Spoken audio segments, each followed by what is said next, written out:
Hey everybody, this is Rydo and we're back to another live stream of Yu-Gi-Oh! Master Duel and video game news. Today is Wednesday, May 10th. We've got a lot of new news here, noticeably, and weirdly the tracking dots that I was saying I didn't see with the latest update did show up again, so it's like they put them back in. But here we can see that there is a discovery mission being pointed out. We also have this tab that just brings up this that they added in the last update. But yeah, looking at this notifications, apparently there's following forbidden cards were previously unattainable will be included in the structure deck that will be released alongside the revised forbidden list. So Blackwing, Storm of the Cloak. So potentially there are forbidden cards that were just completely unattainable otherwise. Perhaps in that there may be a long list of forbidden cards that you just can't get anywhere else. I guess that means that even buying a Master Duel pack maybe doesn't allow you to get forbidden cards. I thought you could. A Road to the World's Champion event is going to happen. I assume this is just going to be more of a monthly challenge. A gem sale, as if anybody really needs to buy gems in this game at all. A new selection pack, the Synchronized Cosmos, is here, which we had spent all of our gems. A new structured pack, Blackwing's Pride, is here. New accessories, those don't really matter. And they've added Discovery Mission to Discovery.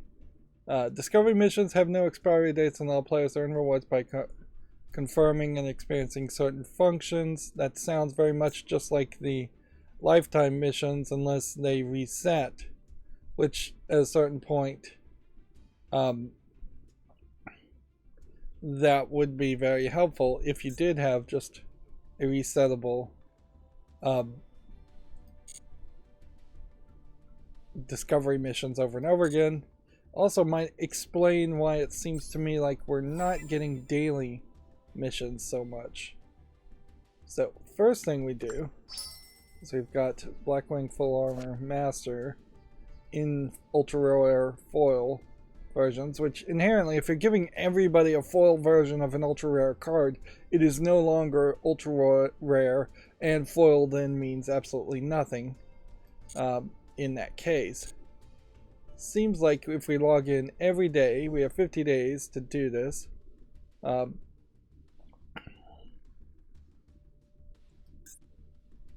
If we do log in for 6 days, we will get several hundred gems, which is actually very generous compared to what else they've done.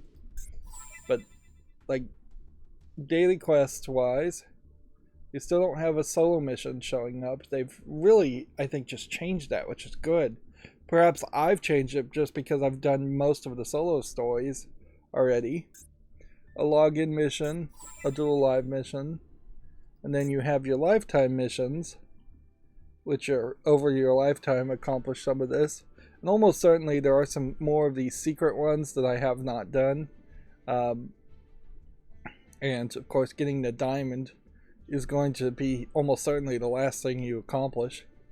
But deal over 8,000 damage in a secret single attack is going to be one that's difficult.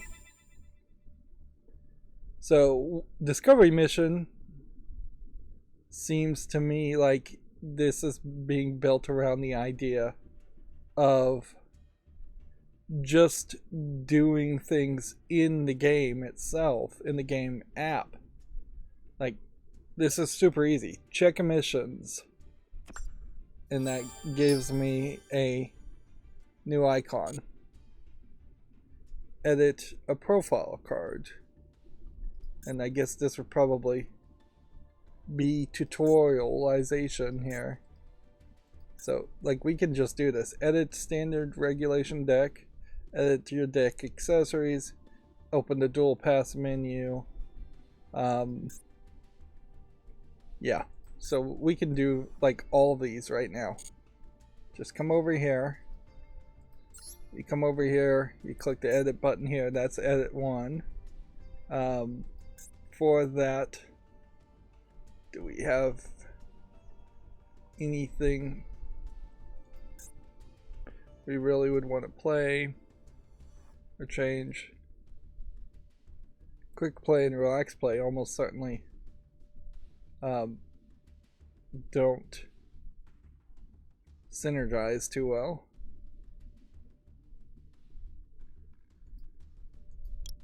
We'll change that, I guess.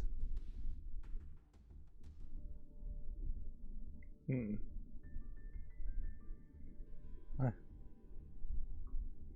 don't even know if I would call myself a fan of the anime. Anyway, so you do that, and then we would want to change the accessory. That's the other thing, which I guess would be this guy. Let's do that.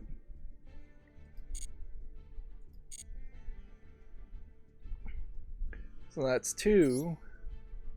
Then you come in here and just look at that, because that's kind of all you can do with that in particular at the moment.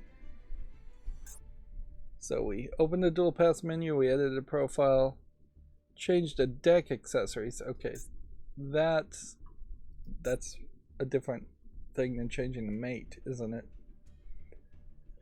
Okay, so we need to edit a deck next. Let's see. I want to edit this guy back though, because this guy matters. He's quiet. He doesn't make a sound effect at random like some of the other characters do.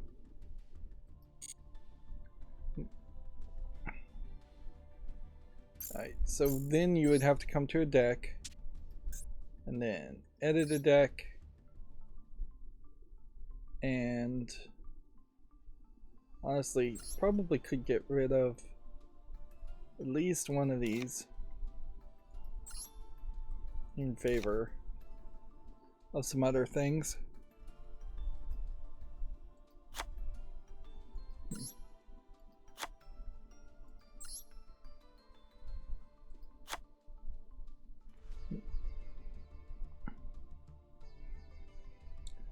Where you can only have one of those and 2 of those.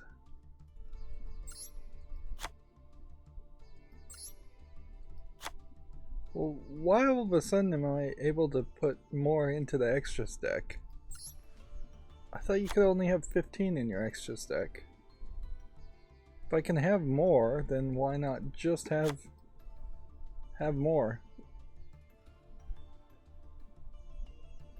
Well, apparently at some point I was misunderstood or have changed the rules here, and you could have 20 in your extras deck. Okay.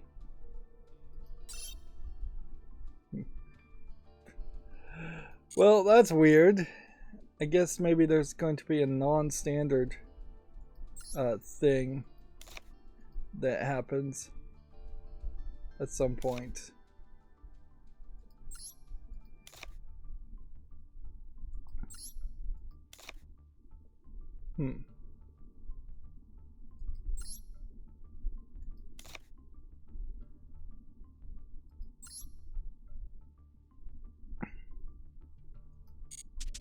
Okay, and then you would change accessories here.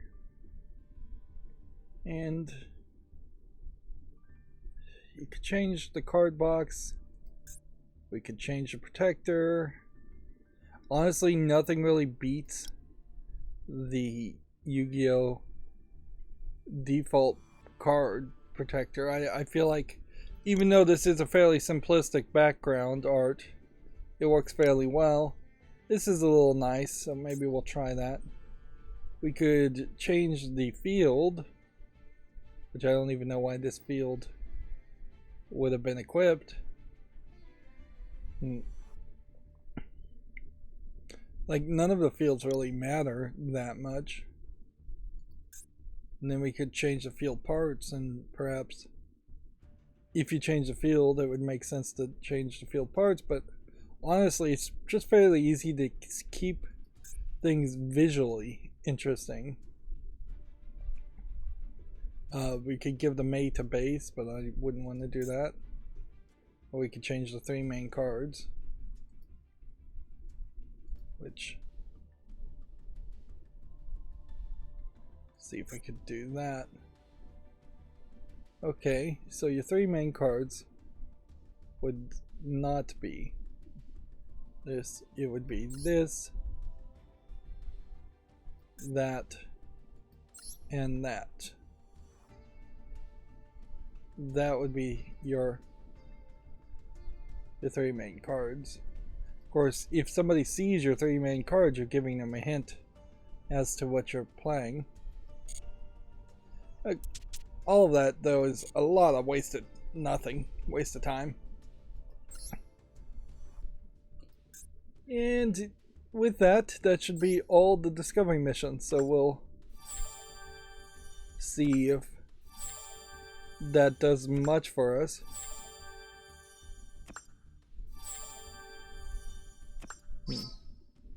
So we got Swords of Revealing Light, we got a blue Duelist case, we got Explorer, and we got 120 gems.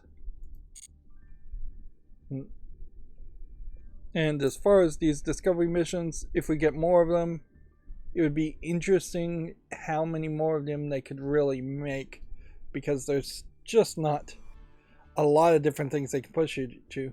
At the very least, this is a nice little tutorial to say, hey, do this once in your lifetime and understand what's going on as far as the interface and such. So we have this new selection deck, which probably is a good candidate to open 30 packs on later on. Yep. There's a lot of rare and super rares and ultra rares we don't have. No secret pack, and the bonus packs probably need to be built up, so I have more of those. And then we have Blackwing's Pride, which, let's look at this structured container. There is basically no reason to say no to this, ever. The only real problem with this is this card, for instance, is going to have 2 extra cards, and this card's going to have 2 extra cards. So I'm going to end up with 5 of these cards, and maybe these 2 cards are not decent craftable either. Excuse me. Wow. So I may end up with just having like 5 or 7 extra copies that I can't dismantle. Inherently, this game is going to have to deal with that at some point and let you dismantle cards even if you purchase them from a structured deck. So you buy that 3 times, and then that gives you exactly at least 3 copies of 1, 2, 3, 4 ultra rares, which that is a major deal in the first place. 1,500 gems to have 4 guaranteed ultra rares is way better than opening 10 packs, or 10 packs of cards, not 10 packs. And then you have 5 super rares with 3 copies on it. Now, inherently, I don't think you get any foils around buying these structured decks, which I couldn't possibly care about that.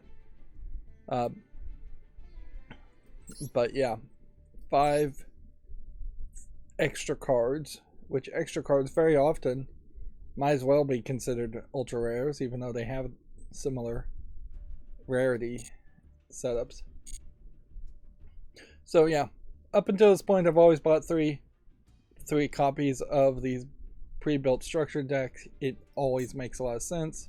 That did bring our studs down quite a bit. Not studs, I'm thinking Lego games there.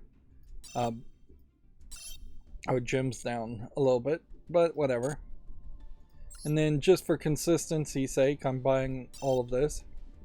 This account, since it was a day one account, since it's been 100% free to play, since I've purchased everything I can possibly purchase on it, it's in a pretty good shape that if selling accounts were something that were allowed, this would be an account to sell, certainly.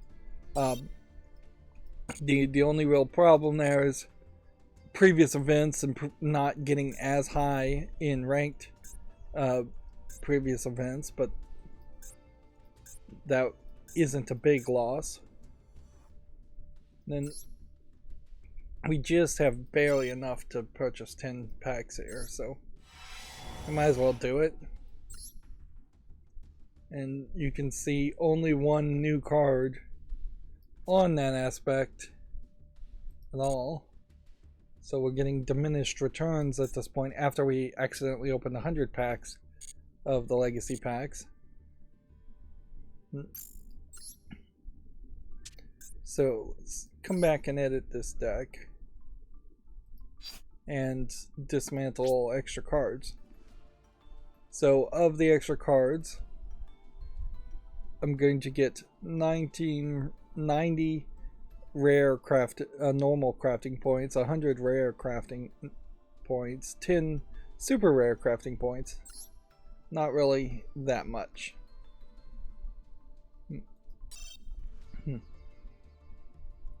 You can see that there are some cards here that I have like 9 copies of, or maybe that even says 9+ copies of, and you just can't dismantle it, which probably means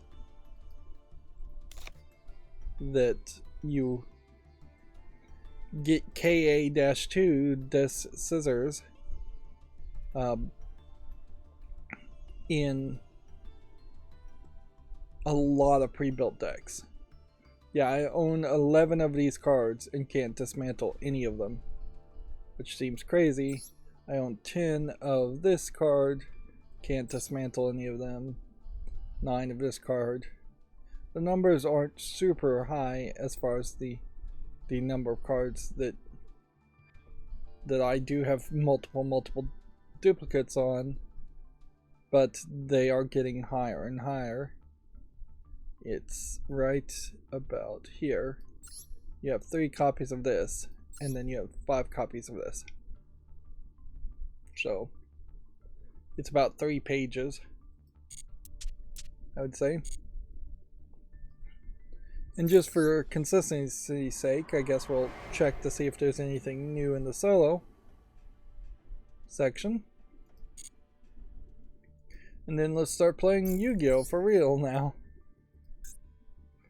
It's still just ranked play at the moment. We just want to get higher and higher in ranked play.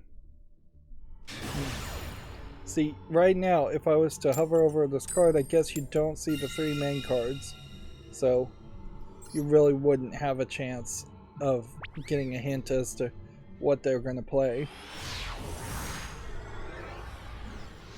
The 3 highlight cards, I guess, are just for when your deck is searched in a shared deck search, which that's a system that just doesn't really make sense or work. For the accountability section today, I can say I spent most of yesterday moving an incredibly health-heavy first-generation TV because my other TV I bought about a year ago, just slightly less than a year ago, right just before the warranty ran out, I'm sure, has completely broken. Like, I thought it was just an HDMI thing, and then I came back the next day and it just wouldn't turn on at all. So obviously the internal motherboard circuitry just broke, which, as somebody who kind of knows computers and electronics, there really isn't a great reason why something would break that quickly. It's just going to come down to, I imagine, really poor construction and poor cheap products. Like, So I spent most of yesterday doing that. I bought a used new router, which was the Asus RT-AX88U, when actually, if I was going to try to put OpenWRT on it, or even DDWRT, and just use the same software that I'm trying to get away from, I would have needed to buy the Asus RT-AC, not AX88U. The problem with that, though, is that the AC is a Wi-Fi 5 generation, previous generation Wi-Fi router, when we are moving to Wi-Fi 6, which is 802.11.AX, thus AC versus AX, in technology. Now, I'm hoping that the AX version I got is of a good enough quality that it's not running into first versions, first off the line problems that you might run into with any new technology. AX does promise to be better for connecting more devices, and so I hope it actually works that way. That being said, because I got the newer technology, which doesn't have the drivers available, because they love to keep all of their proprietary code and drivers hidden,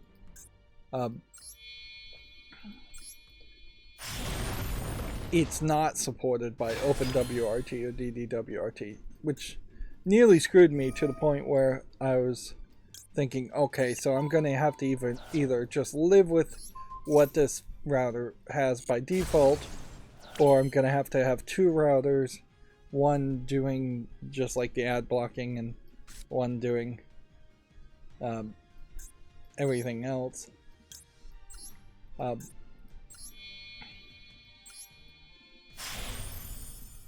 Or something like that. But I did find out that Asus routers, some of them at least, are supported by a more simplified, less likely to mess things up with having too many options, open source expansion called Asus Merlin. So I was able to install Asus Merlin on the Asus router, which adds a few features overall to the interface, which the interface is very different, and even in fairness to Asus, a lot of its built-in stuff sounds pretty good. Oops, I should have said yes there. But it runs into a slight problem of feeling a little shady too. Some of the services inevitably feel like they've been designed so that they have to be, that they have to call home, and you have to agree to lose more of your privacy than you probably should. I think this is our best bet. Go ahead and start with this. But there's just a ton of features in this router, since I think even the Asus software is basically just based off of Tomato, which it's just then expanded from it. Tomato, Advanced Tomato, at this point I think has been mostly abandoned, because there's just not been any addition added to it in over a year. Which, that's kind of a long time, because there have been security things that could have been updated. But I would say a good 80-85% of everything I wanted to do, except for the ad blocking, was just built into the default Asus software, firmware, on the router. And so I could say if you don't want to do ad blocking, or if you want to try a more minimal ad blocking slash content filtering, I think you could just get an Asus router and live with it. And I would say buying the AX88U used from Amazon reduces its price to a much more reasonable price, where it's a $300 router to start with, and I got it for used for $160. That is fairly reasonable. It's still a massive amount of cost, certainly, compared to the WRT 3200 ATC, I think it is called, or some combination of those letters, from Linksys. That router is kind of out of stock and expensive, and it is half as powerful as far as the amount of CPU cores and RAM. So it's a major improvement. Plus, the Asus that I got has 8 ports on the back compared to only 4 ports on the back of my old router, the 3200 Linksys. On top of that, there is, just by default, WAN port aggregation with 2 connections. If you have some kind of cable modem or are directly connecting in via Ethernet connectors that would have 2 like dual WAN ports, you can do that to get perhaps a higher connection.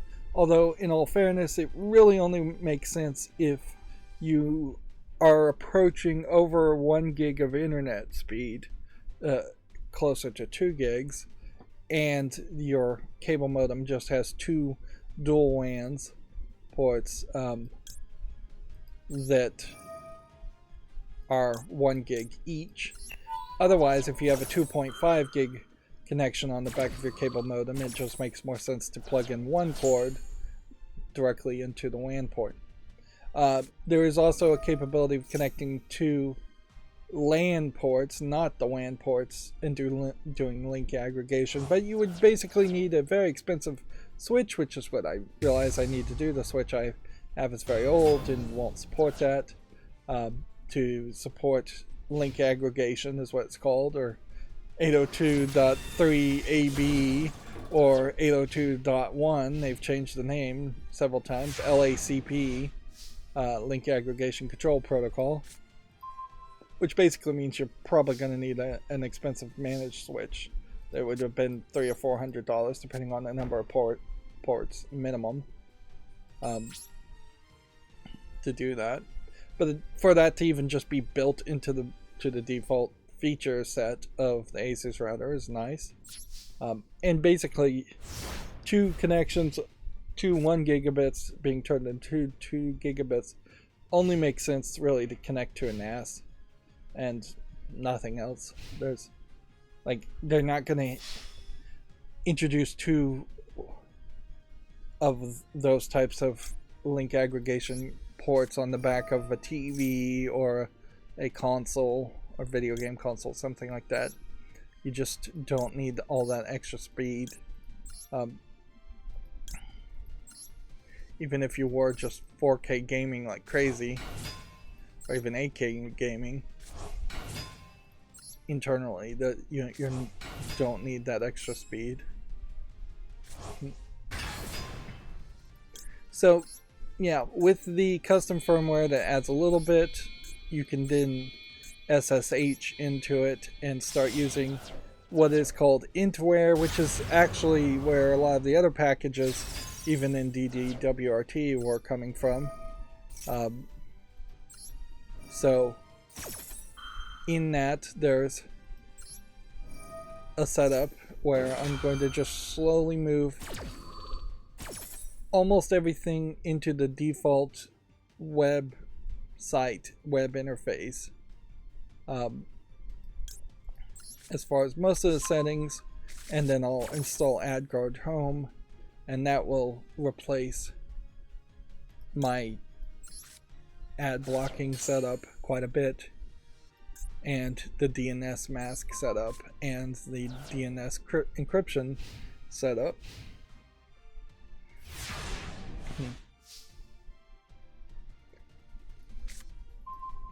And there are even a few features that I wouldn't have ever been able to have, or wouldn't have ever tried to figure it out.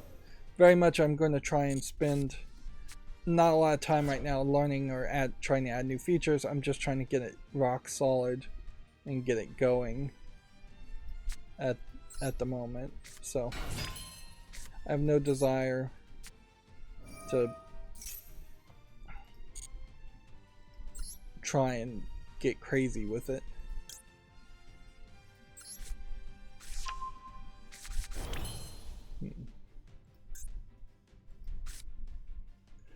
Let's go ahead and move fast. Actually, the only reason I guess I'm doing this is because I would like to activate any daily quests.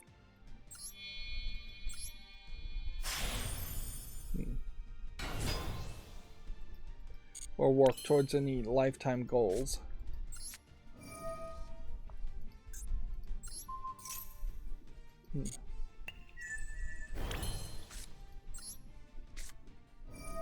Meanwhile, though, I'm potentially going to lose because I'm going to run out of time.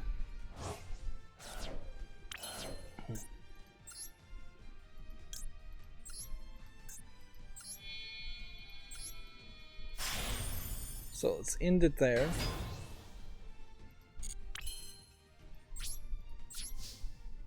Battle and win.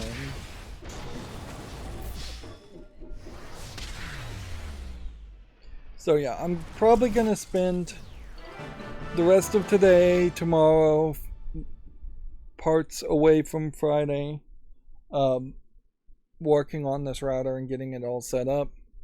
One of the features that seems kind of nice is it claims to have what it's calling AI, like network safety things, somehow being able to determine if a device is infected with some kind of virus or something like that. I might give that a try. As far as just getting notifications if it thinks one of my smart bulbs or something has been hacked, or if they all have been hacked, which, you know, who knows what it will think about that, or whether that's true or not.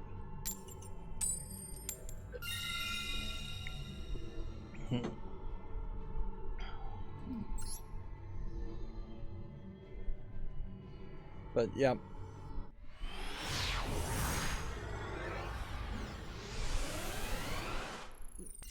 that's what I'll be spending a lot of my time with over the weekend, which I'm sure. And it's just a full-on replacement, hopefully, of my old router. And at that point, I'll just probably leave the old router around and make sure I get like all the code that I didn't eventually lose, transferred over and working, or get something better going on there.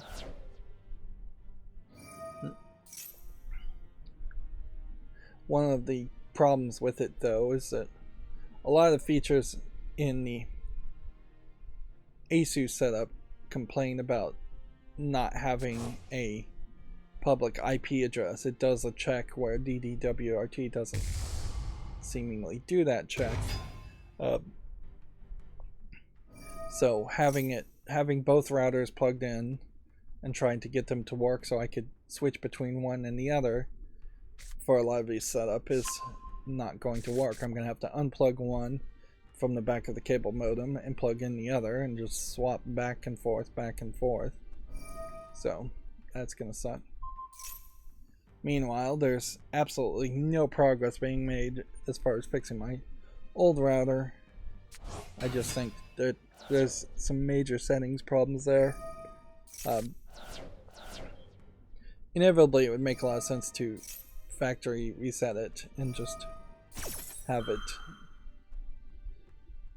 do a much more simplified thing. Actually, it would probably make a lot of sense just to flash it back to its original firmware and then live with it on that aspect. It might even make some sense to flash it back to its original firmware and then install DDWRT on it again and start over from that point. Or flash it back to the original firmware, then factory reset it using the factory reset function of the original firmware, and then install DDWRT on it and start over from that point.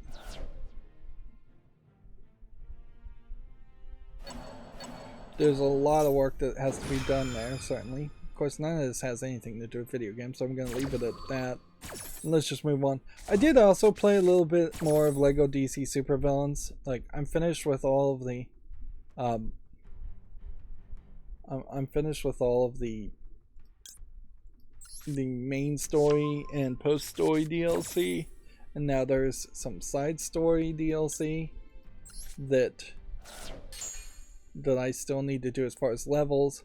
And then unfortunately, either I look up a walkthrough to find the red bricks, or I just need to play through every level in free play before I even touch the open world, which that has always been, I think, a flaw in the idea of these LEGO games that wanted to give you an open world concept with a lot of the challenges and missions, but also wanted to give you a story experience. I think LEGO DC Supervillains in particular is really bad about its mix there, because both the open worlds of Apocalypse and Earth are rather small. They're nowhere as big feeling as Manhattan was in LEGO LEGO Marvel Superheroes, where you were just playing as Spider-Man for the most part, swinging around Manhattan. And yeah, it's just not that dense and not that big, and inherently the DC villains, a lot of them have the ability to fly, so you have these levels that have taller buildings which are just eating up the square footage or the cubic footage of the level, when you would probably want almost nothing to happen above one story in the game and have everybody just be on the ground for the most part.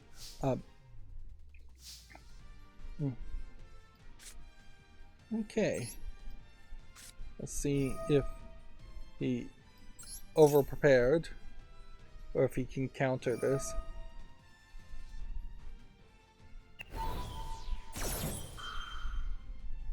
And we'll try this, and we'll toss the other one of these and then confirm. Possibly could have tossed this.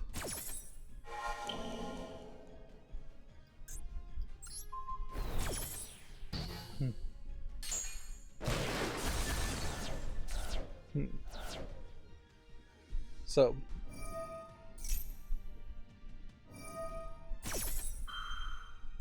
this is a Tier Laments deck,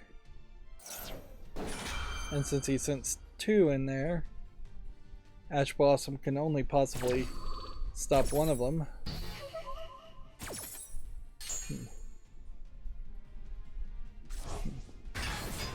So he's just summoned again.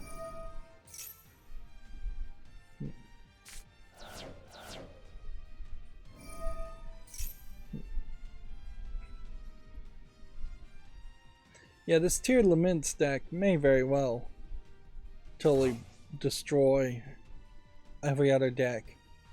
I really probably should build on it, build one and play it more.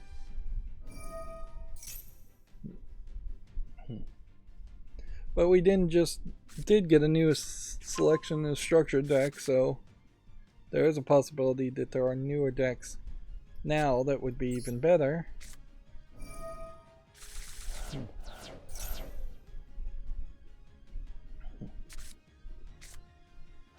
Okay. Let's do this.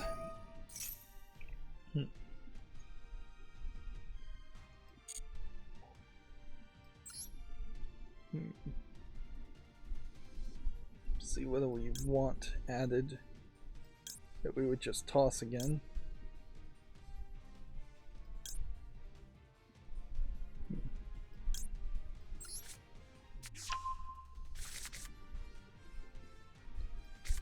So you summon this, and then you activate this. See, do I have anything else to even say as far as the accountability section? Not really. I bought some other stuff that I'll play with, but it's like little art projects and things like that. I probably don't have free time to be doing other art projects and things like that, but whatever. One of the things about this router is that it is built-in mesh routing, so at some point I guess I could buy another one of them and have two and try to have like that back-end tall.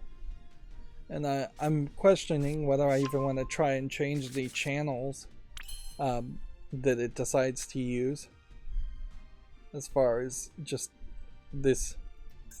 Even that may be tinkering too much for safety, and it may just be smarter to not tinker and let it automatically determine what channels it wants to use. It has WPA3 encryption, and so I'm going to try and turn that on and see if everybody can handle that, which almost certainly they can't. It would make a lot of sense to only enable it on the 5 gigahertz Wi-Fi and then do WPA2 still on the 2.4 gigahertz band. Let's see.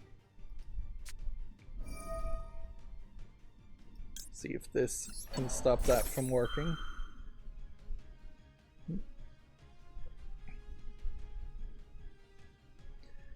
But if I can get the network router project done, I'm moving closer and closer to trying to work on my server in NAS and start to put some effort into fixing that and finishing that.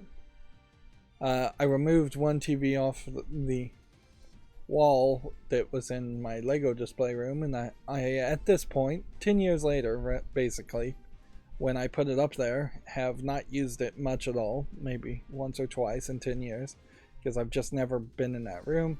In all fairness, in the first couple of years that I was up there, I probably did use it on the daily basis there, but TV has just changed so much in the past 10 years as far as, do you want a smart TV? Yes, now you do. Back 10 years ago, that wasn't even a thing that existed.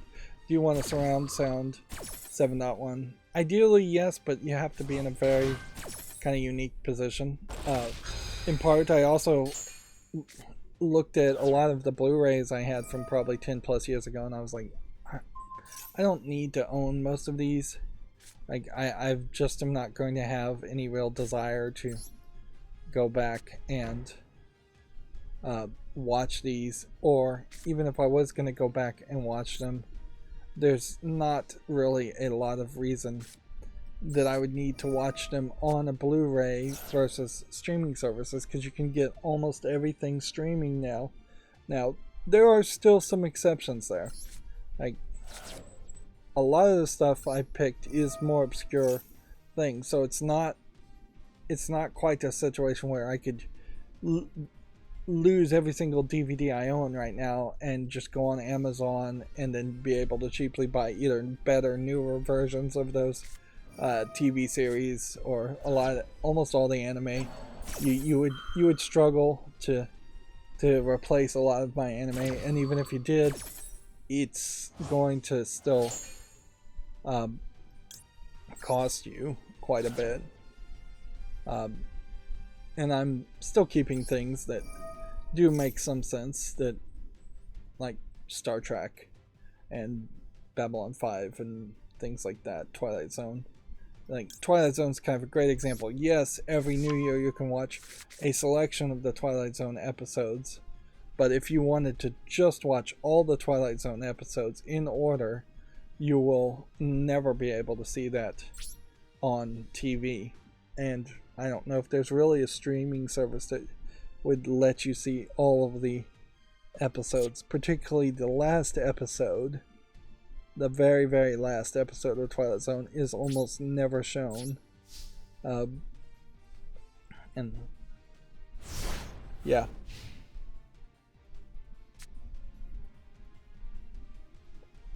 So, but a lot of the movies I looked at it and I'm like, yeah, I don't need these. I had a collection of like James Bond movies and I'm like, I don't need a collection of James Bond movies. I don't like James Bond that much. But also, a lot of my movies are not particularly kid-friendly, so I can't just give them to my nieces and nephews. So instead, I'm going to give them to the parents of the nieces and nephews and say, here's a bunch of movies. And then I imagine they'll just sit on their shelves for 10 years. Or maybe less than 10 years.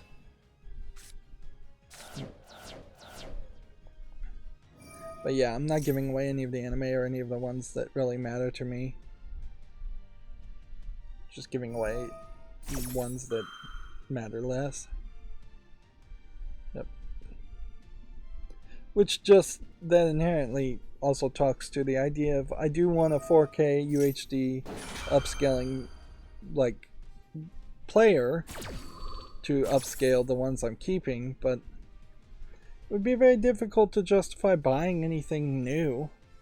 Maybe get some new versions of some things, but I doubt it that many.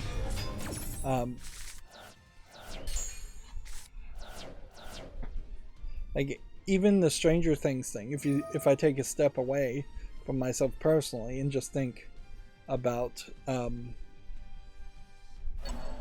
what new TV series would people potentially buy 4K UHD discs for? It's going to be kids movies, certainly the Mario movie in 4K UHD, and Sonic movies and things like that make a lot of sense. It's going to be Stranger Things, if Stranger Things lands its ending fairly well, and maybe The Last of Us. Like Sony certainly could, release that, because Sony will definitely be the ones pushing disc sales until they finally give up on that.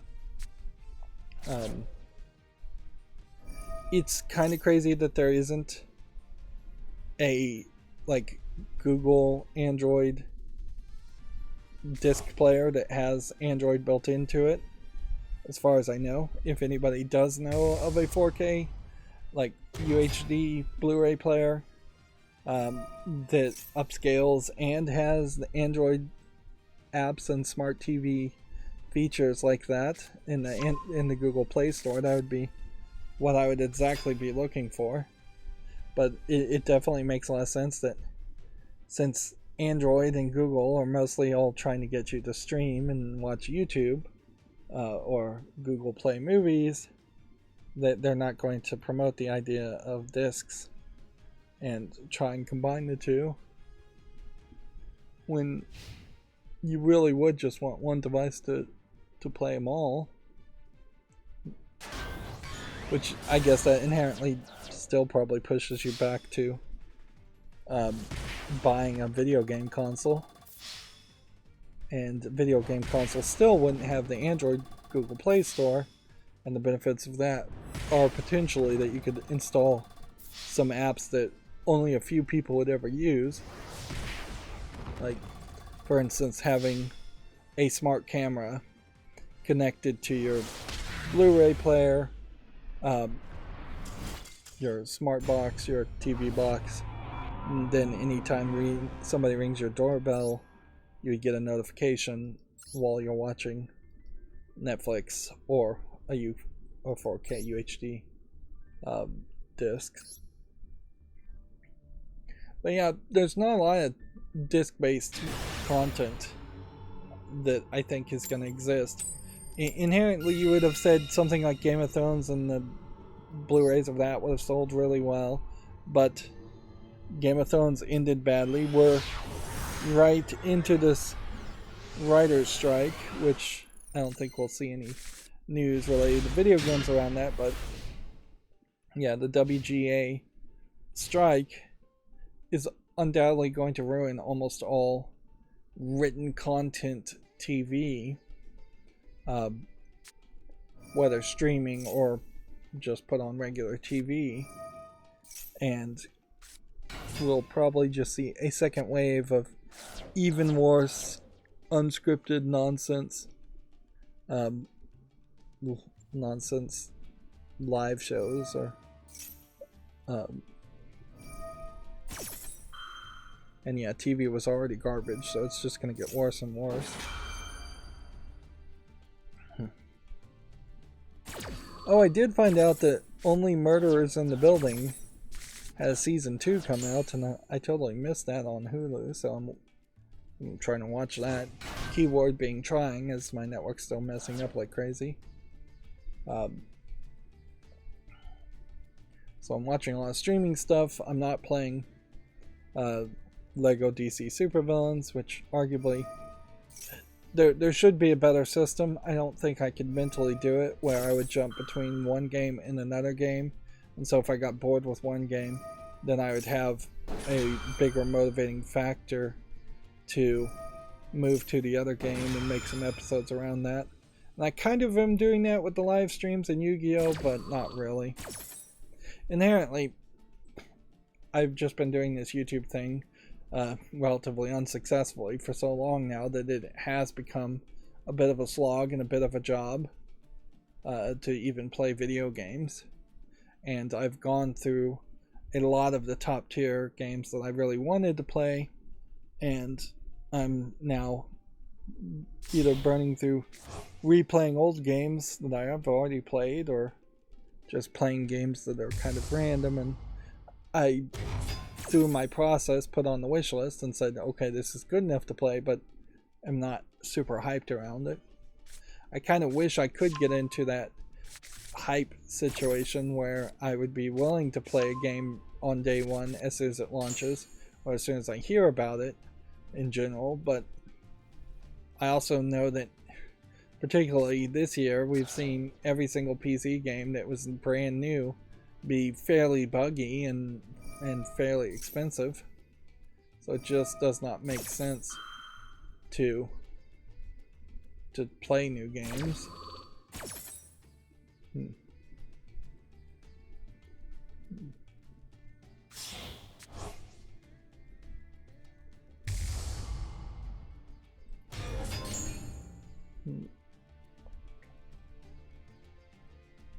Okay, let's start talking about video game news here, and honestly, I guess this will probably be our last game for today. We're in definitely a weird position where the daily challenges aren't giving me enough.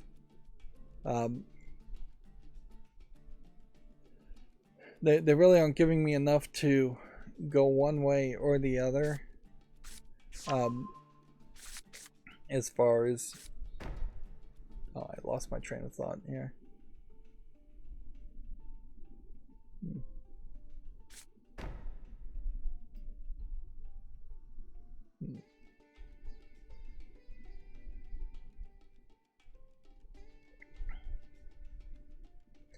Well, anyways, The Steam blog here has updated online conduct and rules and guidelines for Steam.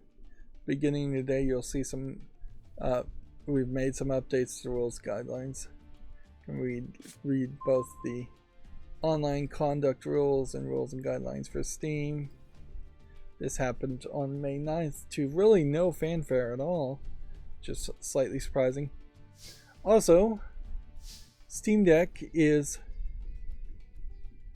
maybe not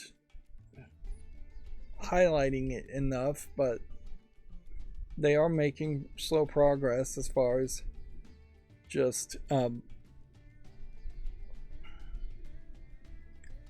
slow progress as far as getting better and better as a system and an ecosystem. I think that is probably the main thing that's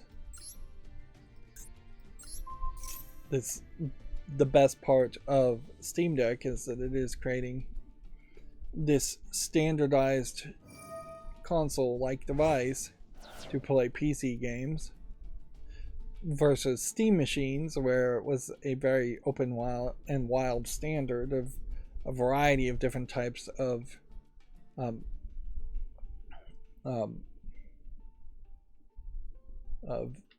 hardware. So the Steam rules here. You shall not, here they're using legalese here, you shall not do or attempt to do any of the following: engage in unlawful activity, upload or post illegal and inappropriate content, real or disturbing depictions of violence, content that exploits children in any way, and sexually explicit content. This does not forbid game content posted in its own game hub. So, if you are playing an adult game, you can put up sexually explicit content in its own game hub, but otherwise they don't want sexual content put up on, say, a Lego game or kids game or on your profile or anything like that. You may not violate other person's rights, others' personal rights. For example, doxing, scamming, stealing, impersonating, stalking, accessing other Steam accounts, or posting libelous or defamatory statements. I'm not sure all of these are rights. Steam is defining people as having rights to not be doxed or scammed or impersonated, things like this. And I don't think there's a country around that would say every person has the right to not be, say, impersonated. Now, I wouldn't be surprised if almost every government has some police force that's impersonated somebody. So it's kind of funny to put that all under the idea of rights. Of course, the phrase rights always is a weird one anyways, because it's you either take and demand your rights, or somebody takes them from you. You have to basically fight for your rights always.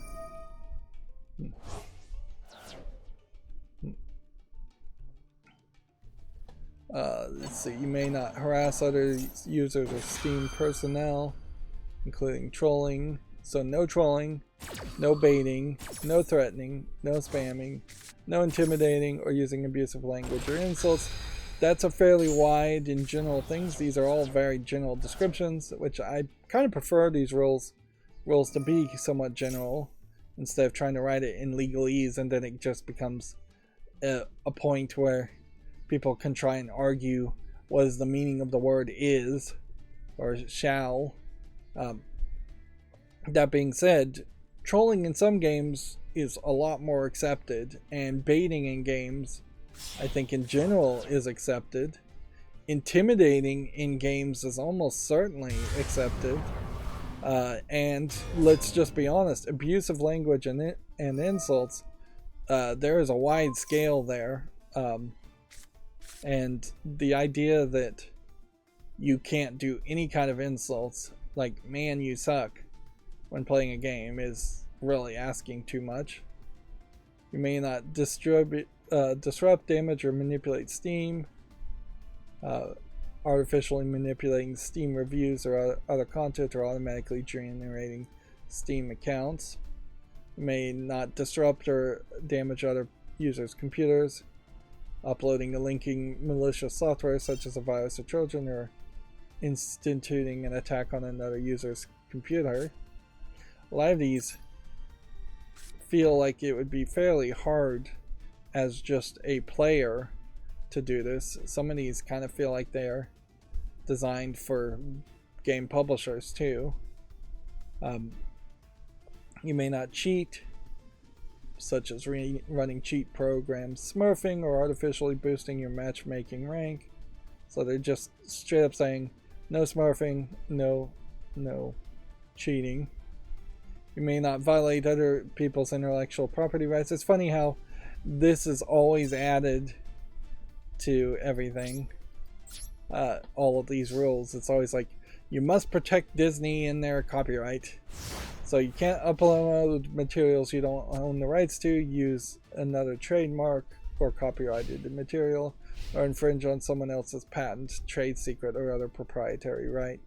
Which this is almost certainly lawyers' addition to this.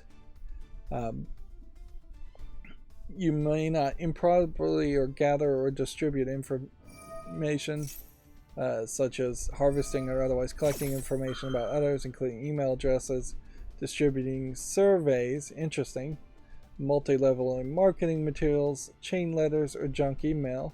That's interesting that they'd even throw that in, because I would suspect that does not happen that much, that someone is on, I don't know, some chat of Modern Warfare or something, and they're trying to do multi-level marketing and doing surveys or things like that.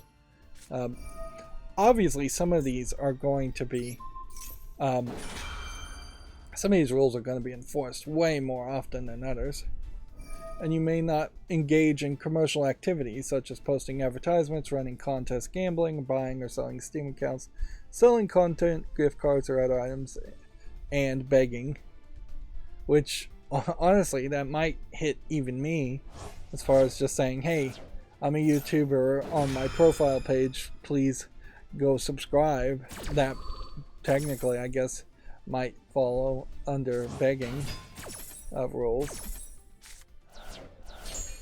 Yeah, inherently though, I imagine I'm fine, and a lot of this stuff seems like it probably does pop up, and Valve probably does see it a lot, or Steam sees it a lot, but in reality 99.999% of people don't engage in most of these activities, and never would, particularly on Steam. And then you have discussions and comment threads getting its own category, and user generated content.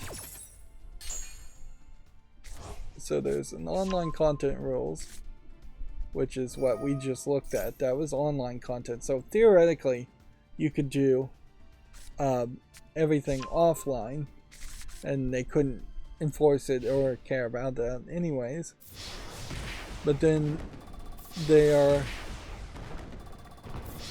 effectively just reiterating, here I'm about to lose,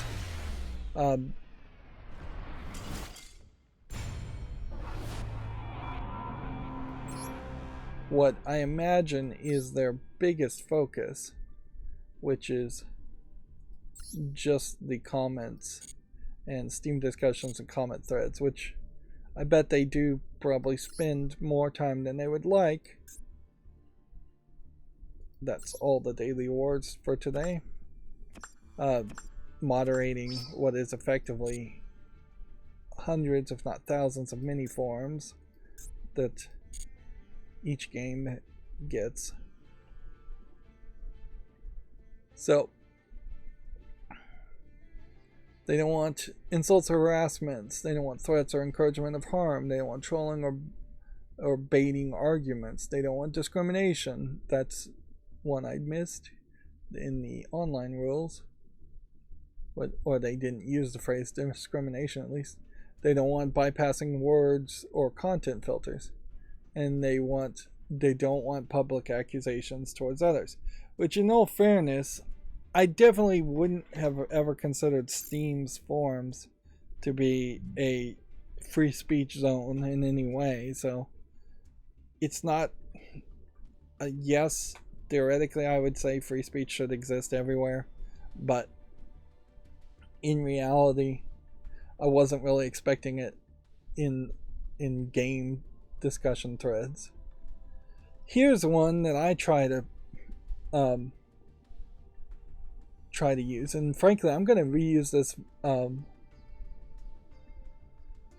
this phrase a little bit better. Be constructive and avoid off-topic content, and particularly for the rules on my own chat.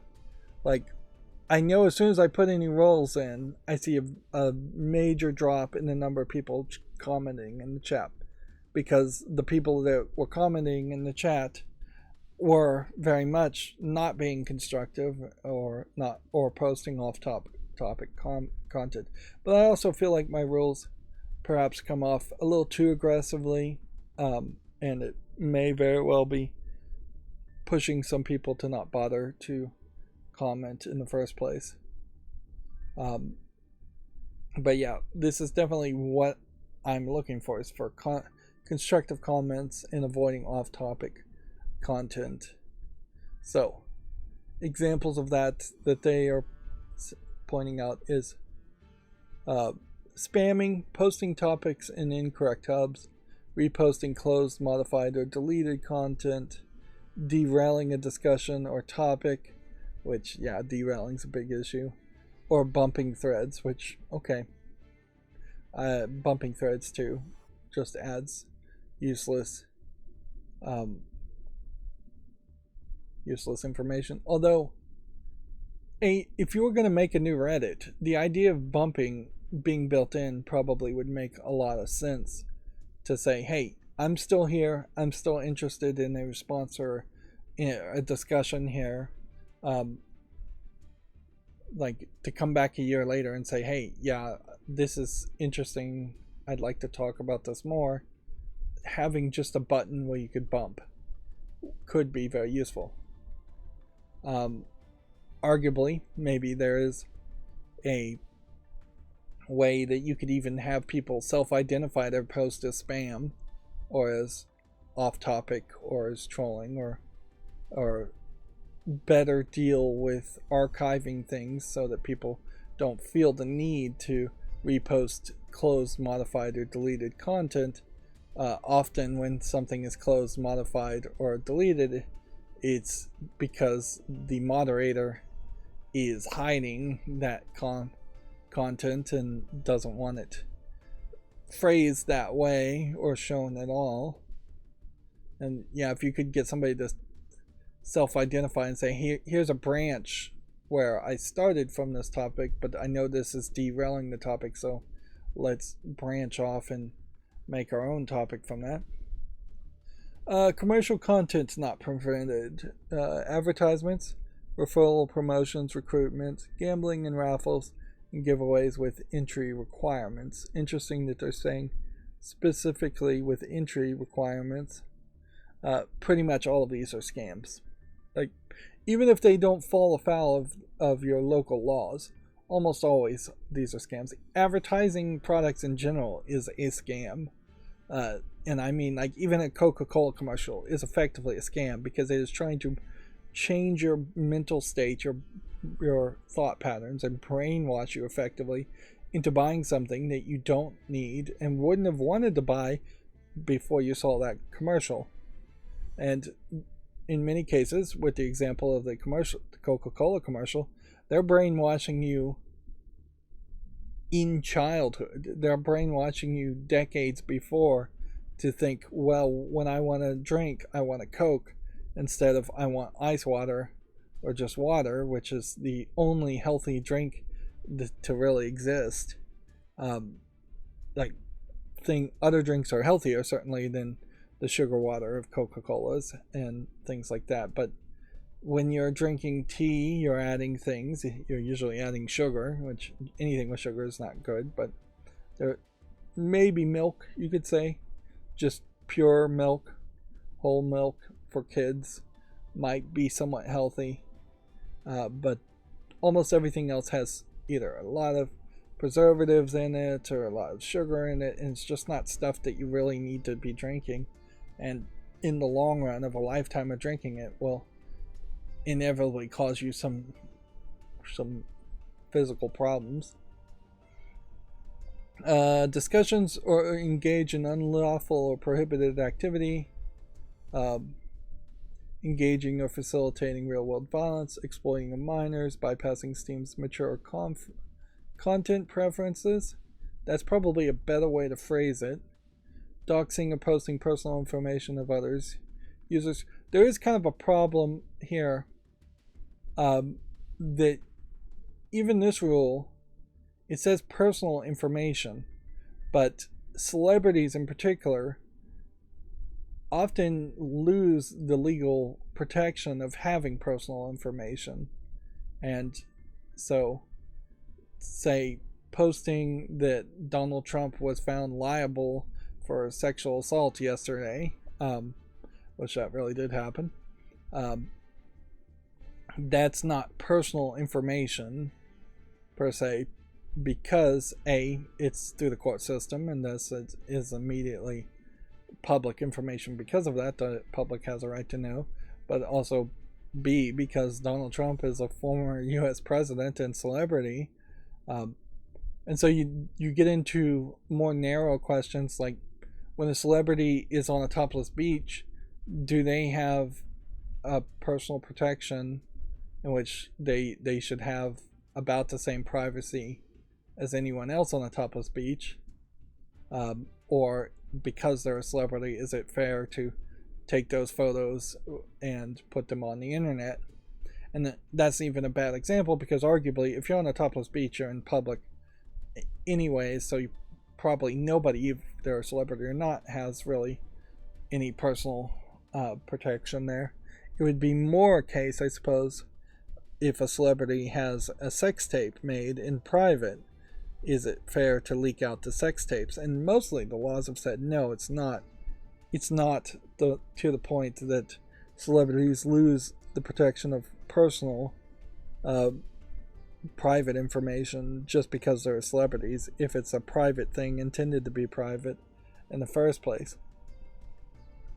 But you definitely will have celebrities that will try to use things like this to prevent things being posted on forums. Although on Steam, I don't know how often that really would happen.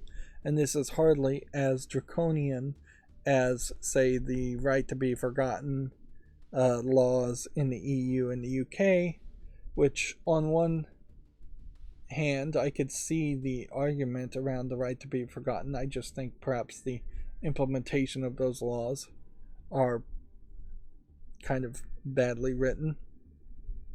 And it really is still a situation where the only one that could sue people to protect their rights to be forgotten online are going to be rich and powerful people, not your individual small person. And in fairness, in reality, before computers ever existed, nobody had the right to be forgotten anyways, and it's impossible to enforce the right to be forgotten. You'd basically have to have some kind of technology that could scan every single human's brain and erase some memory. It really should be more of a case that there should be laws around the right to be forgiven, and like policing forces, governments don't have really the capability to forgive, or they're not designed around that idea. But yeah, you should probably forgive, not forget. If somebody got drunk and killed somebody 30 years ago, should that be the first thing that comes up on the internet about them?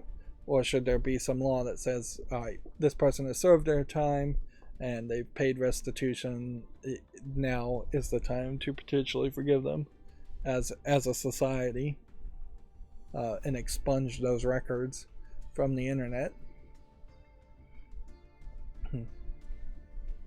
Other things they don't want you doing is scamming or deception, which deception's a pretty wide one, because I could see people joking or trolling and doing a deception, but I guess that already they've said no joking and trolling.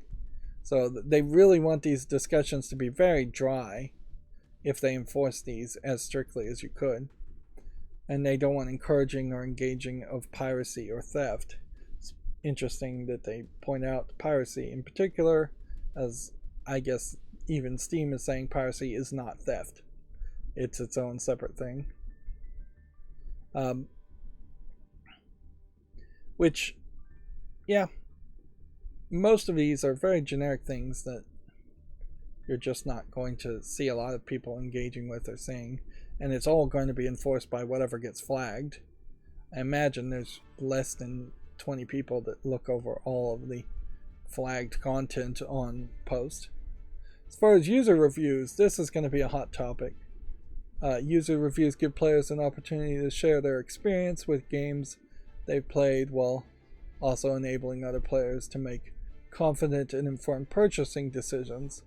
Reviews should adhere to the following guidelines. Should is probably the wrong phrase. Should it really should be shall adhere if you're going to use the legalese. Should give some wiggle room. Do not direct abuse or insults at other players, developers, or groups, which maybe that's a little unfair because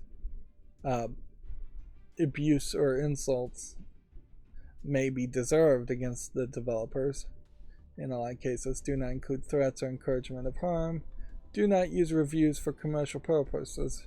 Examples include advertisements, referrals, promotions. Do not artificially influence review scores. Examples include using multiple accounts to leave reviews, coercing other players to leave reviews, or accepting payment or other compensation to leave reviews. If a copy of a game was received for free, then it should be disclosed in the review itself. Noticeably here, they have gotten away from the phrase of review bombing, which good, because that has become just ridiculous loaded phrase that every single developer says, oh, my game was awful, but it's getting review bombed anyways. It's lost all meaning. It's just the new fake news phrase for video games. User uploaded images. There are many Steam features that support custom image and content uploads for players. Example includes screenshots, player artwork, custom profiles, and workshop items. When uploading images and workshop content, you should again adhere to the following guidelines. Do not upload inappropriate contents. Examples include real or disturbing images, depictions of violence, contents that exploits children in any way. The fact that they're just saying that exploits children in any way is weird, because that, I guess, does leave a lot of room for them to say, hey, you've put a picture of your own child up here on your profile, and thus you're exploiting them for attention at the very least. And then sexually explicit content, except for when it's posted in its own game hub. So they're not going to stop you from putting up a screenshot of an adult game in the screenshot game hub of that adult game, which inherently I think Steam really should just say even the game hub stuff and the screenshots put up by the developers should be censored, and that anything in the adult game section should have, if not screenshots, fully disabled as far as you can't upload screenshots from this game, or it should be blurred by default. It would be very easy, I think, well, moderately easy to program the Steam screenshot function to say, is this game in the adult section of Steam? If so, then apply a tag to it, and in that, what are those called? XTIF tags? EXIF tags? Something like that.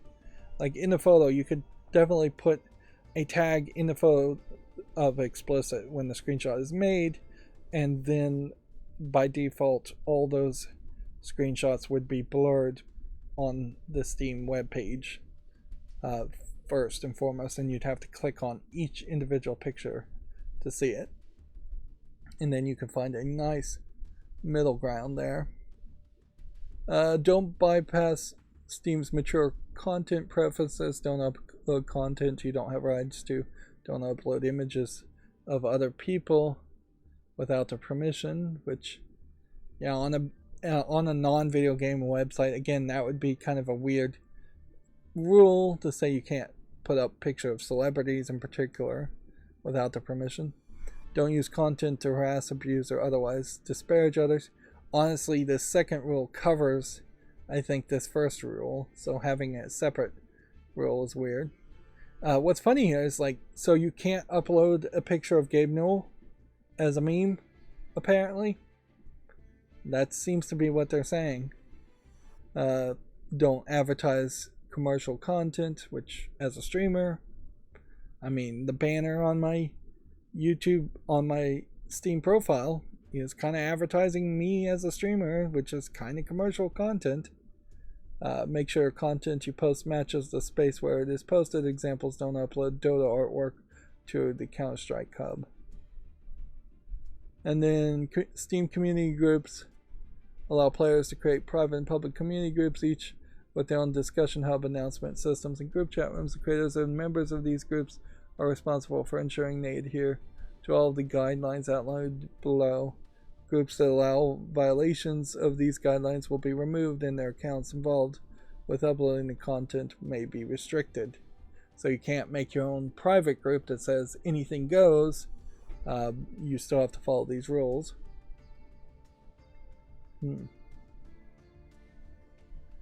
Let's see. Steam moderators review reported content in conjunction with these guidelines to determine if the content should be removed from the community. The examples above give an idea of what type of content is not acceptable, but they are not comprehensive.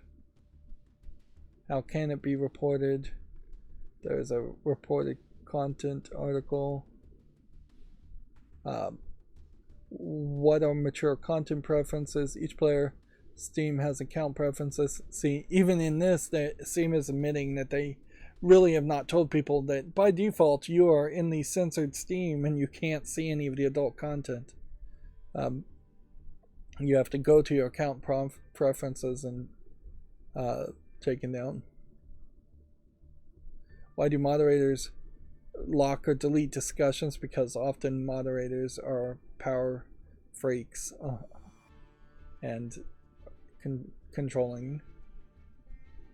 What happens if these guidelines are violated?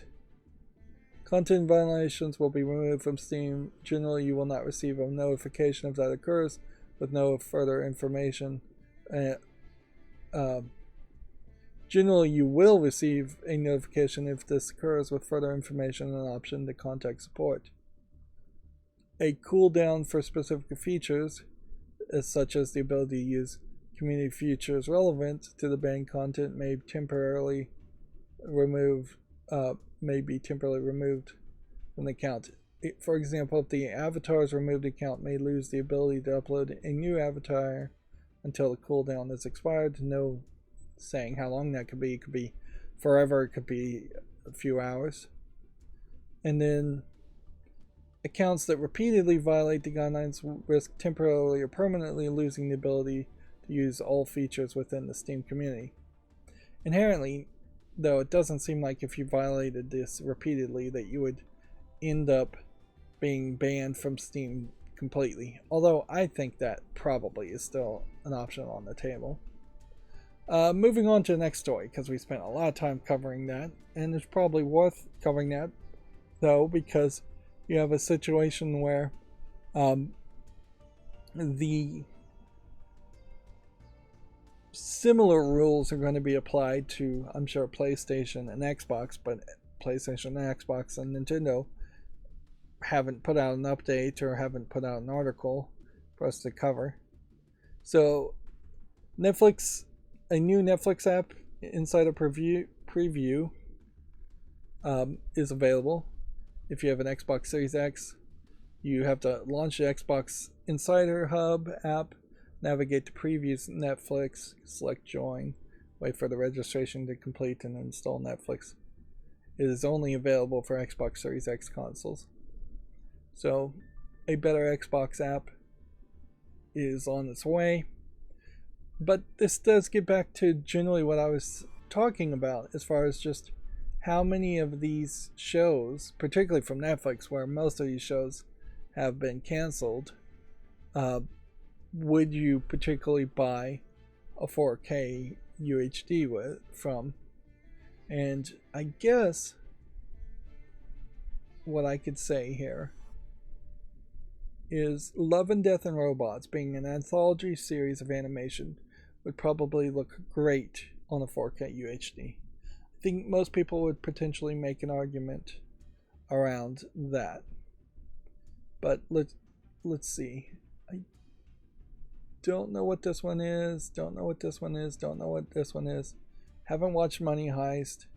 Haven't watched that. I watched first season of Space Force. Didn't think it was particularly great. The Castlevania animated series, again, it seems like that's mostly done, and I think that worked fairly well, so I could see potentially buying a 4K of that, but you'd almost have to cancel your Netflix to justify buying something that was a first-party Netflix product, because Castlevania is never going to leave Netflix, and Stranger Things is never going to leave Netflix. Umbrella Academy I don't think is that good. I haven't watched this.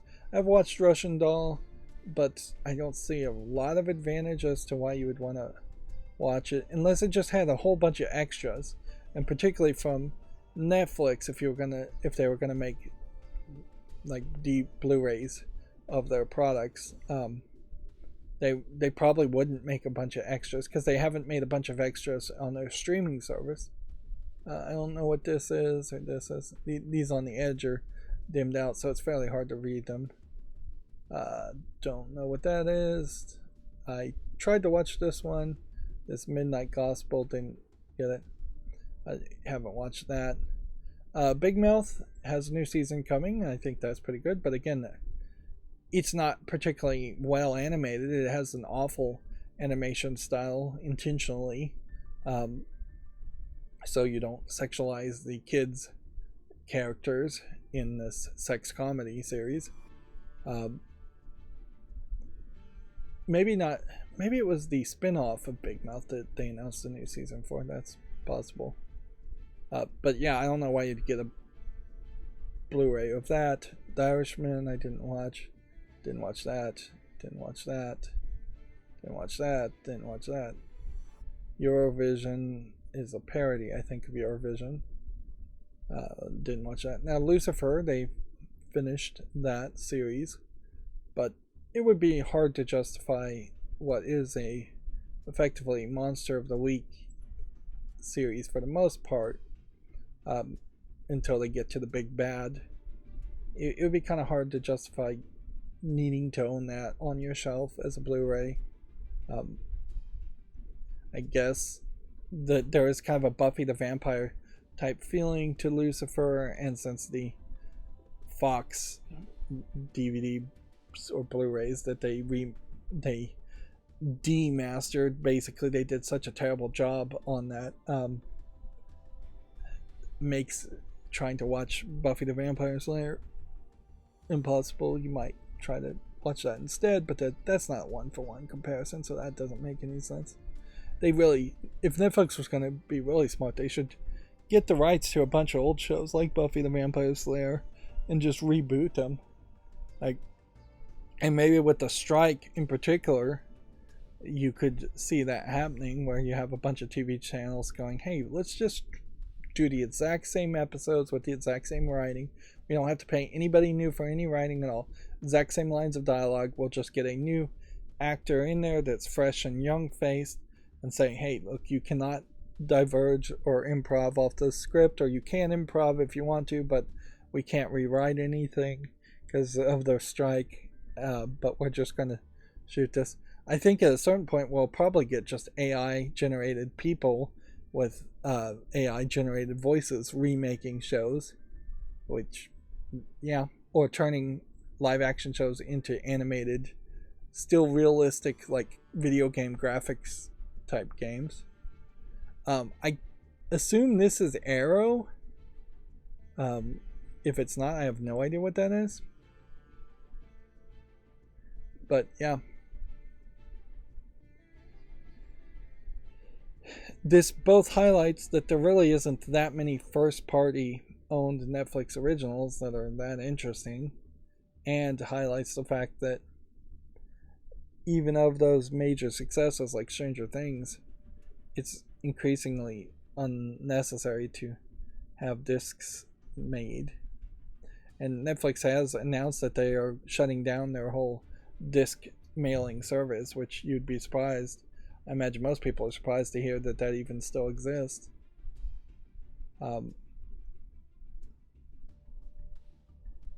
The App Store games, I don't know if this is an official Twitter thing. I mean, it has a gold check mark, if that was supposed to mean something. Highlighted Mist Mobile, which inherently, I guess that means every day they have a game of the day that they are highlighting. Which, yeah, I have to assume that there isn't that many games on iOS that you would be super interested or surprised to see exist. See, we have a game of the day here for Monopoly Go on April 13th. So, will we see one for April 12th, or do they skip some days? Yeah. There's no game of the day for April 12th. Yeah. Let's see, how far back do we have to go until we see something labeled game of the day? April 10th. So maybe they don't do it on the weekends. Well, let's go back and see if there's an April 9th. Yes. April 7th. Wait, no, they skipped April 8th again. So they're literally not even sticking to the idea of game of the day every day.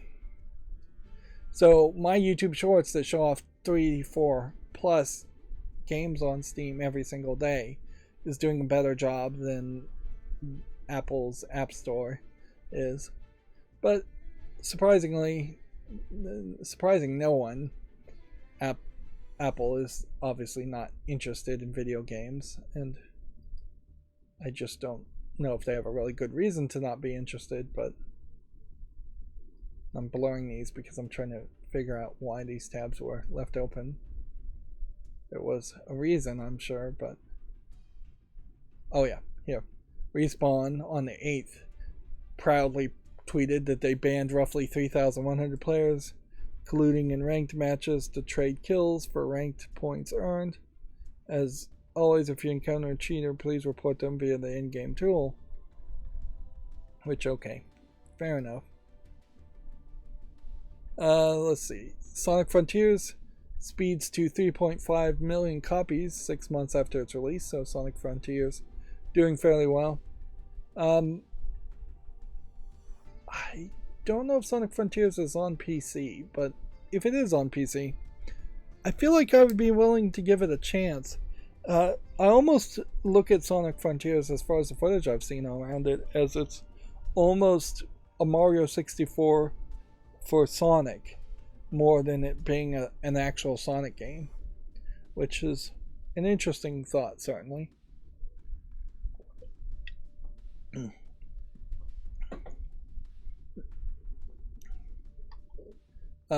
Nintendo is hinting, and this is big news, that its next console could be announced closer to launch than the Switch was. Players had to wait 2 years from the Switch's original announcement until its release.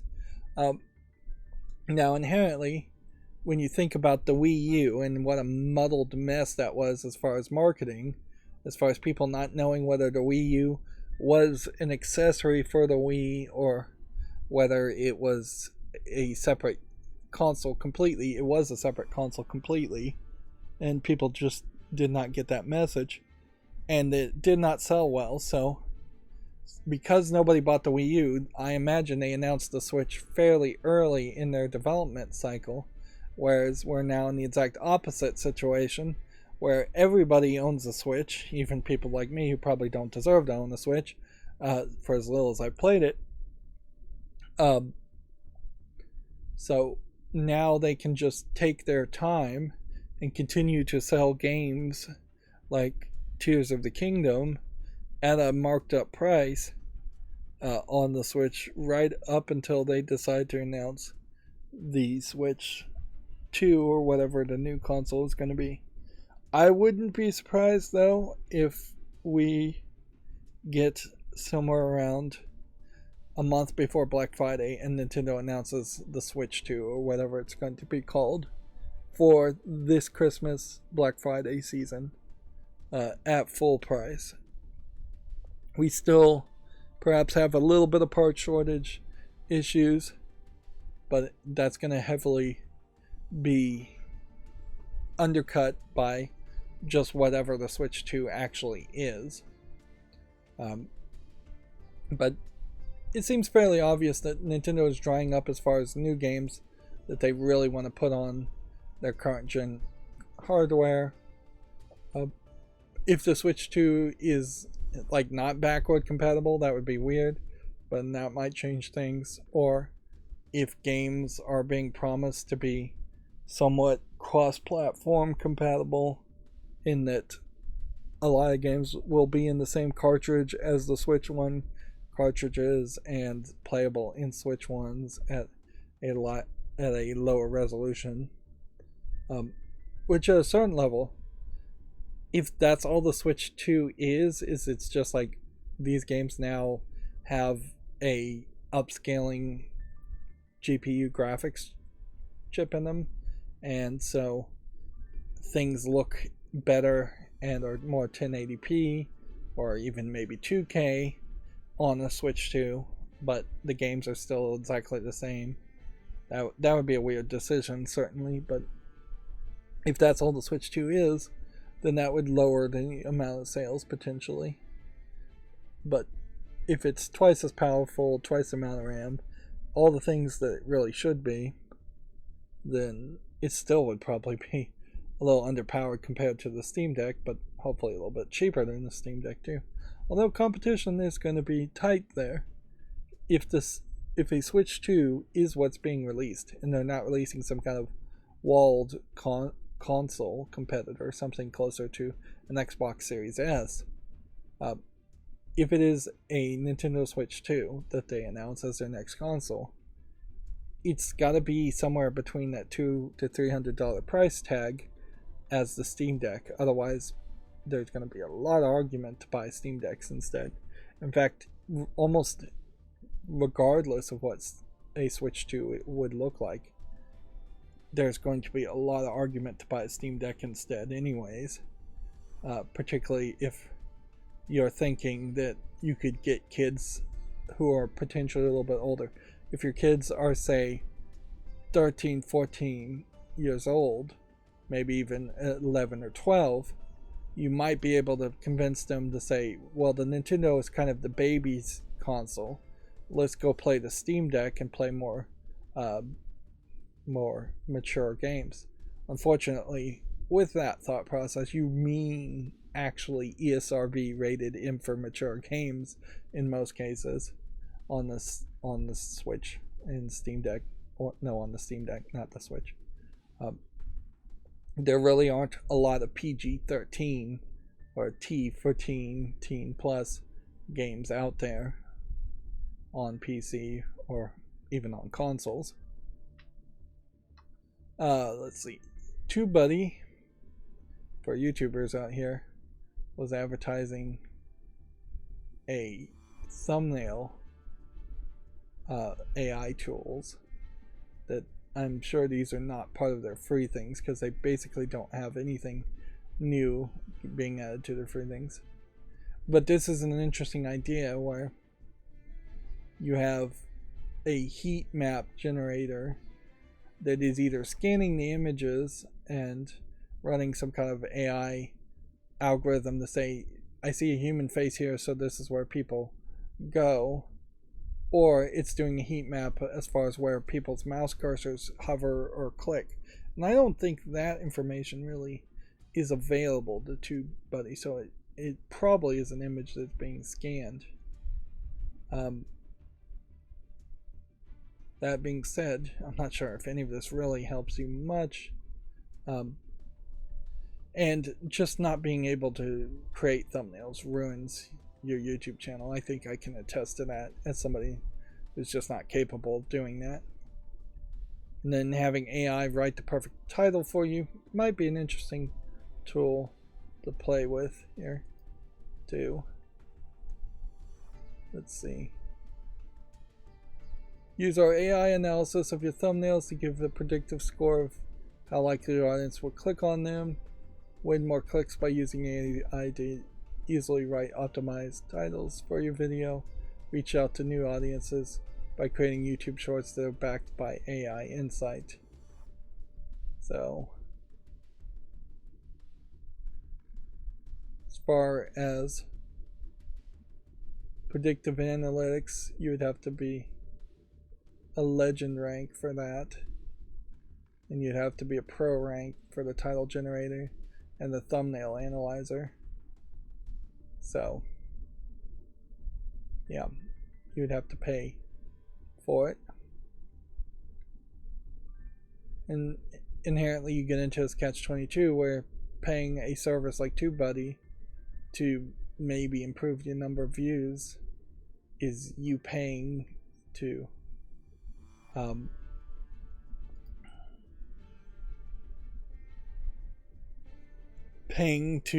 hopefully make that money back.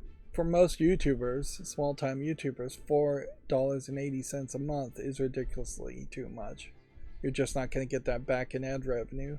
Or $23.99 a month just doesn't make any sense at all. And the free tier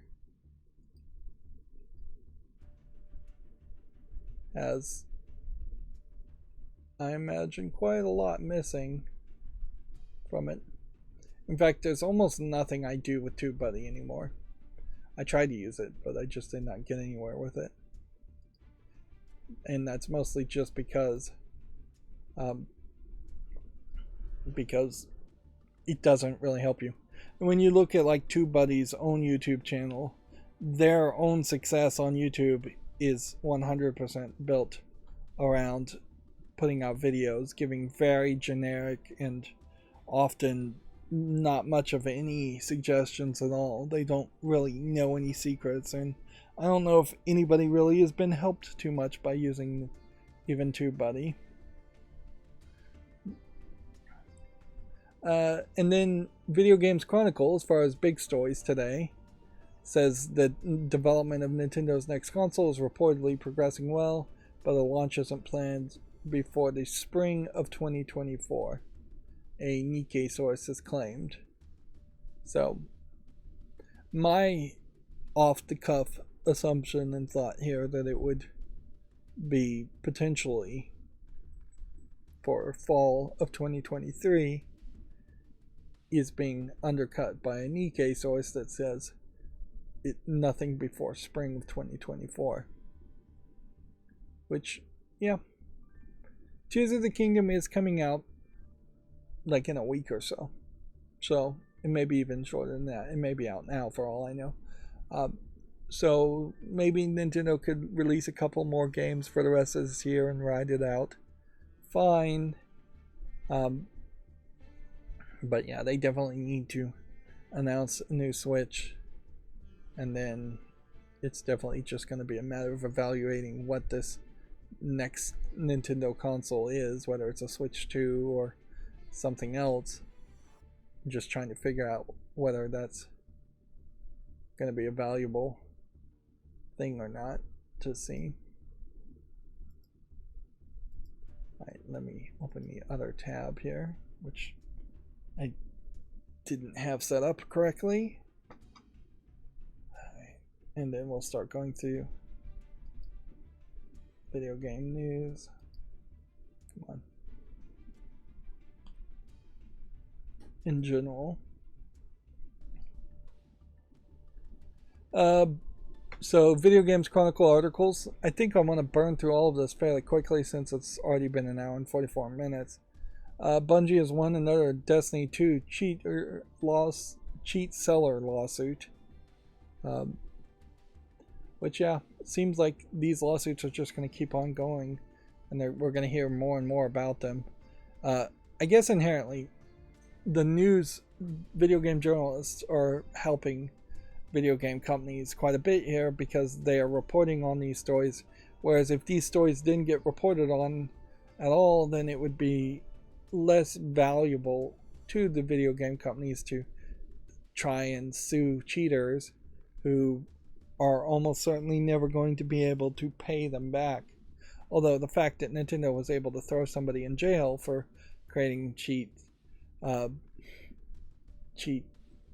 hardware is disconcerting, so that alone may continue to see a trend of this happening. We probably, just for some balance, should see some people getting overly ambitious and trying to sue people for making cheats and then failing, and the lawsuits falling apart. Sony says that Horizon Forbidden West has sold 8.4 million copies, taking the series up to 32.7 million. Noticeably, though, this is the only AAA game I've ever seen that is still talking in the point something millions at this point, when it's not a round number. Would have made a lot more sense to say 32.5 million or 8.5 million at most, or generally you would just see it sold over 8 million and it sold over 32 million, or you just wait for these numbers to go. If anything, this coming out and being reported on makes it feel like Sony is admitting that Forbidden West will never sell 9 million in a reasonable amount of time, or get up to 33 million in a reasonable amount of time. If anything, this probably is an announcement. Look, they even made custom artwork for it to hide the small amount of backlash in which they've just they put in the awkward lesbian romantic awkward sounding to me lesbian romance at the end of the Forbidden West DLC with Aloy, our main female protagonist.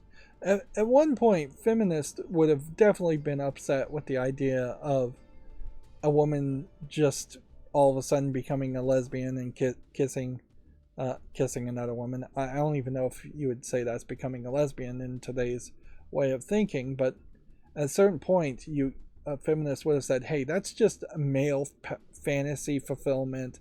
That's just male gaze being done there. That it's funny how perceptions change, certainly at some point, and what once in one way could have been argued as, well, this is female empowerment, that she could decide whoever she wants to kiss, or whereas in the past they would have said this is just a male fantasy fulfillment. And inherently, when you're having these kinds of arguments, it's because the character was not fleshed out and well written to begin with, in my opinion. And I think definitely on that romance aspect, the way it would seem to be executed was very poor, and that they did not in the DLC set up the idea that she would have any romantic interest with the character, and instead just made it a single kiss or don't kiss the person type choice right at the end. Honestly, having not played any of Horizon as a series, I don't know what their culture is at all as far as kissing even. So for all I know, in the Horizon universe, everybody kisses everybody, and that's just a standard greeting, and it has no like romantic or sexual indication at all to it. We already talked about that. The ESRB ratings for Starfield revealed that some new info, including there are some very cheesy post-sex dialogue and drug use. Let's see. It's rated M for mature, for blood, strong language, suggestive themes, use of drugs and violence, and its award rating suggested games remains on track for a September 6th release date. Combat is fast-paced with frequent gunfire, cries of pain, and explosions. Attacks on some enemies can result in blood splatter, effects. Several environments depict bloodstains on the ground around corpses. This definitely feels to me like it's going to play a lot like a Fallout game in space more than a Skyrim game in space. Because I feel like Skyrim was a little bit more serious to it. Characters can, quote, share a bed, but it doesn't show any nudity. And then some of the comments after this is like, quote, life is a sexually transmitted disease that is 100% fatal. Or, I'm all for getting a little wild, but next time let's try it without the jetpacks. And talk about seeing stars. Woo, that was amazing. So, yeah. Somebody has written some cheesy lines of dialogue, and that's as far as it's going to go. If anything, my main concern with that cheesy dialogue and it feeling very much like a Fallout game in space, my concern is when you look at this trailer and the visuals for the characters, I just don't know if the trailers are depicting what the actual game is going to look like and play like as much, or if it isn't going to be a thing where the trailer is depicting this epic sci-fi storyline and depictions and visuals, and when you get into the game it's going to be much closer to a Fallout game where it's just not as well animated, cheesy. It might feel a lot more like that Canadian sci-fi show Lex than, say, Star Trek. Or arguably it might feel a lot more like a parody of Star Trek versus Star Trek. And by Star Trek I'm talking probably Next Generation Star Trek. I don't think it'll get as bad as like Star Trek the original series. The original series tried to be serious. It just visually looks ridiculous. Whereas this looks serious and storyline wise might be ridiculous. But it definitely feels like there could be a disconnect there. Moving on, Street Fighter 6 will get an open beta later this month. We'll leave it at that. Apparently a Zelda streamer was mistakenly banned on Twitch for streaming a press preview footage. Nintendo also has taken action against Switch homebrew developers following the Tears of Kingdom leaks. One of the things that Nintendo has done is they put down some DMCA takedowns to a lot of GitHub projects for software that does not infringe on their copyright in any way, but allows people to rip the license keys from your own Switch so you could play digital backups of your own games on the Switch. This is not the way that in particular the software they're talking about is Lockpick. They're trying to take down as a DMCA, and GitHub in particular may tell them to go screw in this case. But like people ripping ROMs from and uploading them to the internet are not going to use Lockpick and their own Switch to do that. That would just be easily traced, and the Nintendo could hunt down the person doing that and shut down the games from being played. So Lockpick really was more of a software only for making your own personal copies of personal legal backups of your own games, which last I heard you're still legally allowed to make a backup of your own games and play them. But Lockpick is just one of the 81 separate instances of repositories, although in all fairness on GitHub, 81 separate instances might very well just be 81 forks of Lockpick that other programmers have done.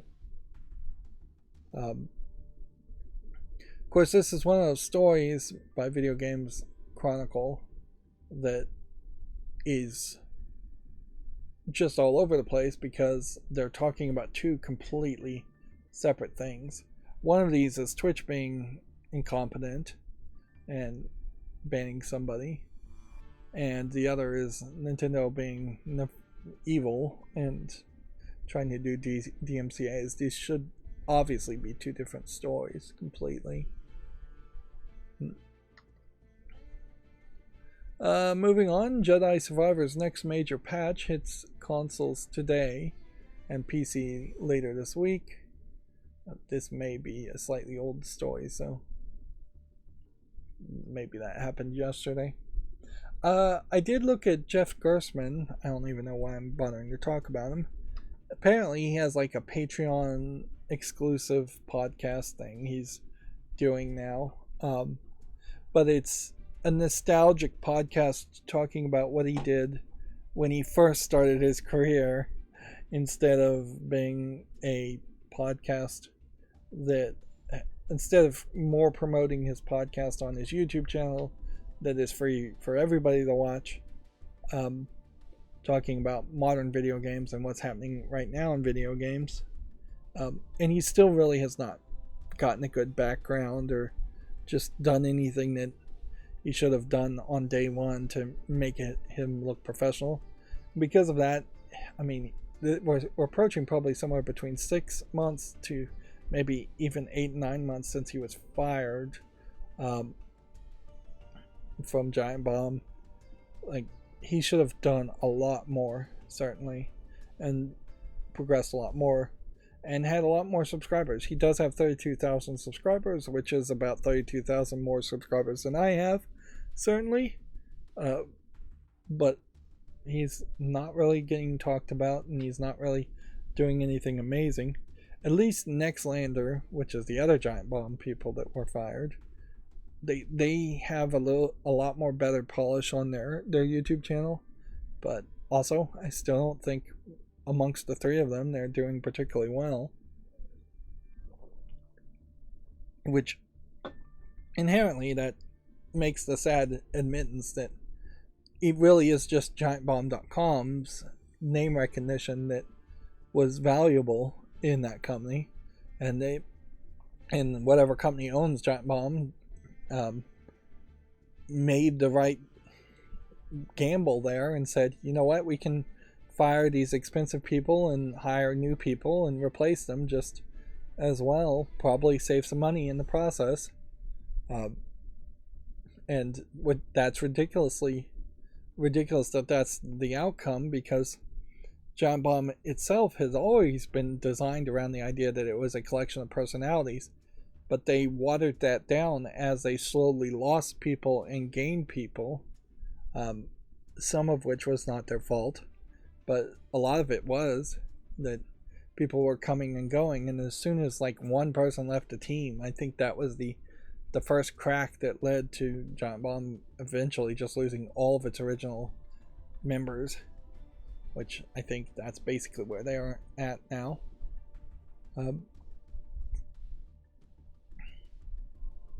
But to talk more about video games instead, apparently the PlayStation Plus Collection library shuts down today. Players only have a matter of hours to redeem PS4 games before the alpha ends. This is a collection of PlayStation 4 games that I think the licenses are expiring on some of them. You can't get Persona 5 anymore. Otherwise you get a long list here. And if anything, this list really just highlights all the first party games that really pushed the sales of the PlayStation 4 and PlayStation 5, even though some of these are actually pretty terrible games. And if all of these games had been multi-console day one releases or exclusives on the Xbox side, PlayStation really would not have had anything at all to offer. Let's see. Nintendo also reports that Switch sales slow down and suggests that there's no new hardware this year. Now, noticeably, I think Video Games Chronicles used this image twice in the same couple of days, and that's not a smart move, because this really does just look like a repost of the exact same article, while there's actually different words. The subheadline here says console sales have declined by 22% in the year ended financial year ending March 31st. Company forecasts a further 16.5% decline this year. So yeah, nobody's buying a Switch. And certainly if you were going to buy a Switch, you would buy it used if you can get away with that. But since the Switch is so easy to break, that's kind of a bad idea too. I probably still would want to buy one new and just hope there's a sale at some point.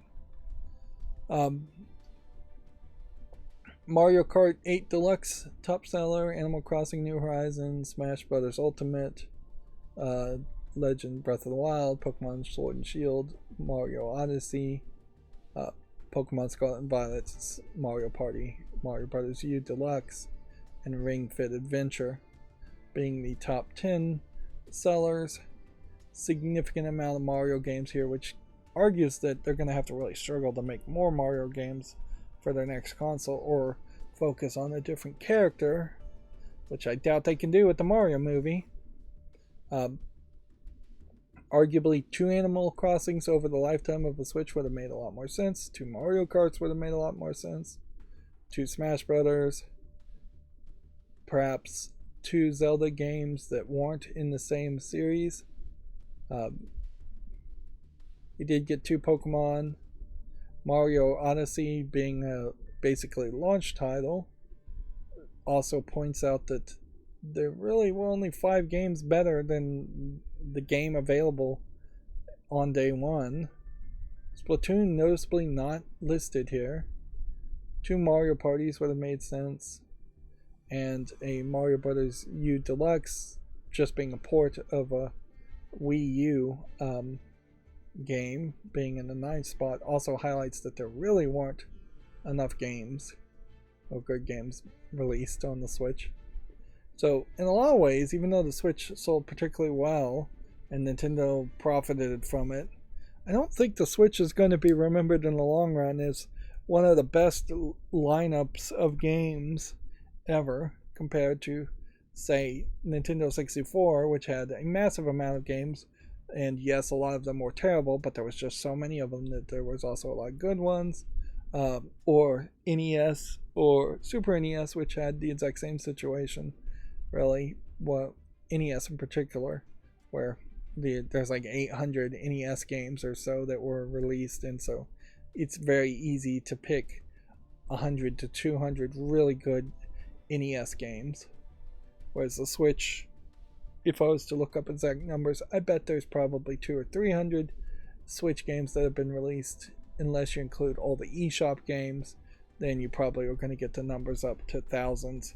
But of even the 200 or 300 cartridge-based releases, I imagine you're going to struggle to find even 50 games worth playing. Which is my problem, certainly, is that I found 3 or 4 Switch games worth playing, and that's it. And I'm definitely not itching to play a lot more Switch games. Moving on, Private Division has signed a new action-adventure IP from the Pokemon studio Game Freak. Codenamed Project Bloom, the game is expected to be released in March of 2026. So, I guess maybe this is a concept art image. So, Take-Two publishing label, Private Division, is going to work with Game Freak and Fun Game Freak to make a new game, new series. I wouldn't be surprised if it isn't a RPG game very similar to Pokemon, but obviously it's going to have to be fairly different from Pokemon. In a lot of ways, this might be Game Freak admitting that they have screwed up Pokemon so much that they don't believe by 2026 they will have the exclusive development rights to Pokemon games. And that's probably a good bet, because if Nintendo really wanted to make Pokemon work as a better game series, they would at least experiment with having some other developers develop a Pokemon game here and there. But I also would heavily suspect that Game Freak might struggle very much to make any modern game that's good, because the Pokemon games aren't that good. And so Bloom looking like this in 2026 may be beyond Game Freak. In a lot of ways, Game Freak very possibly either needs to hire a whole bunch of new people and become a completely different company internally, or they need to just disappear as a company, and there needs to be a new company or a different company in charge of making Pokemon games and Bloom. EA also says that FIFA 23 has topped FIFA 22's lifetime sales in 6 months, which I don't know if there's really a specific reason for that, but maybe the pandemic would have affected that too. Maybe there was something specifically wrong with FIFA 22. I would have had to have actually paid attention to any of these FIFA games, which I will almost certainly never do. EA is also overjoyed with the early Star Wars Jedi Survivor performance. Respawn's sequel has reached millions of players in the first 11 days. Performance, I think, should be the word sales here, not performance. Because I'm sure EA is not overjoyed with the poor performance of Jedi Survivor, but they are definitely overjoyed in the fact that gamers are suckers and are willing to buy Jedi Survivor, even though it is a very poor performing game. And really, that is gamers just sending the absolute wrong message that they are willing to put up with buggy games on launch day and still will pre-order and purchase games, which will only lead to more buggy, underperforming, glitchy, buggy games on launch. Hollow Knight Silksong's developer confirms a delay, but says the sequel has gotten quite big. The much anticipated follow-up was tentatively due for the first half of 2023, which, yeah, at this point you pretty much have to admit that there's a delay because we're almost past that point. We plan to release in the first half of 23, but development is still continuing. We're excited by how the game is shaping up, and it's gotten quite big, so we want to take the time to make the game as good as we can, which, yeah, that's a very decent response, I think, for announcing a delay, and a decent way to announce that. Capcom has confirmed record number of game sales as its share price hits an all-time high. Resident Evil 7's remake almost certainly playing a role there, but Street Fighter 6 potentially playing a role too. Although them mentioning like Devil May Cry and Monster Hunter in these breaths feels perhaps a little disingenuous as far as this image, this Capcom image that Video Games Chronicle chose to use. I wouldn't be surprised if Capcom really does not have any interest in mentioning Devil May Cry at all, and Monster Hunter they'll talk about when they have a new Monster Hunter to talk about. And this is also the Resident Evil 3 remake character, not Resident Evil 4. Let's see. EA's CEO is also indifferent on the Microsoft Activision deal, claims EA will still be the #1 Xbox publisher. Plus, Andrew Wilson says EA is open to potential mergers in the future, which obviously there was a Q&A following the latest earnings call on Tuesday, and that's where these responses are coming from. And all these EA articles are coming from, is that there was just a shareholders meeting. See, that's funny. Now, on my screen that previews the stream, because the resolution is lower, probably, I'm seeing black slanted lines here on this mostly solid red box. But there are kind of slight white lines, just slightly, like 1 or 2 shades lighter red lines here, and yet it's completely different. Maybe when you blur it, it would show up more. I don't know. And that's just very weird to have your preview monitor showing you something completely different, and that's wrong too. Inherently, I should have another monitor that is just previewing that window at full 1080p resolution. But I just don't have enough room to put in yet another monitor.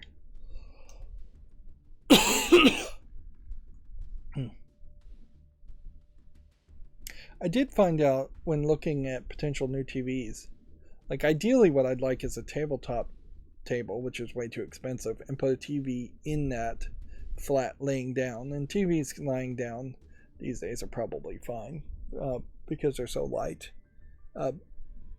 But the other ones that I was thinking about were TVs built into furniture that go up and down.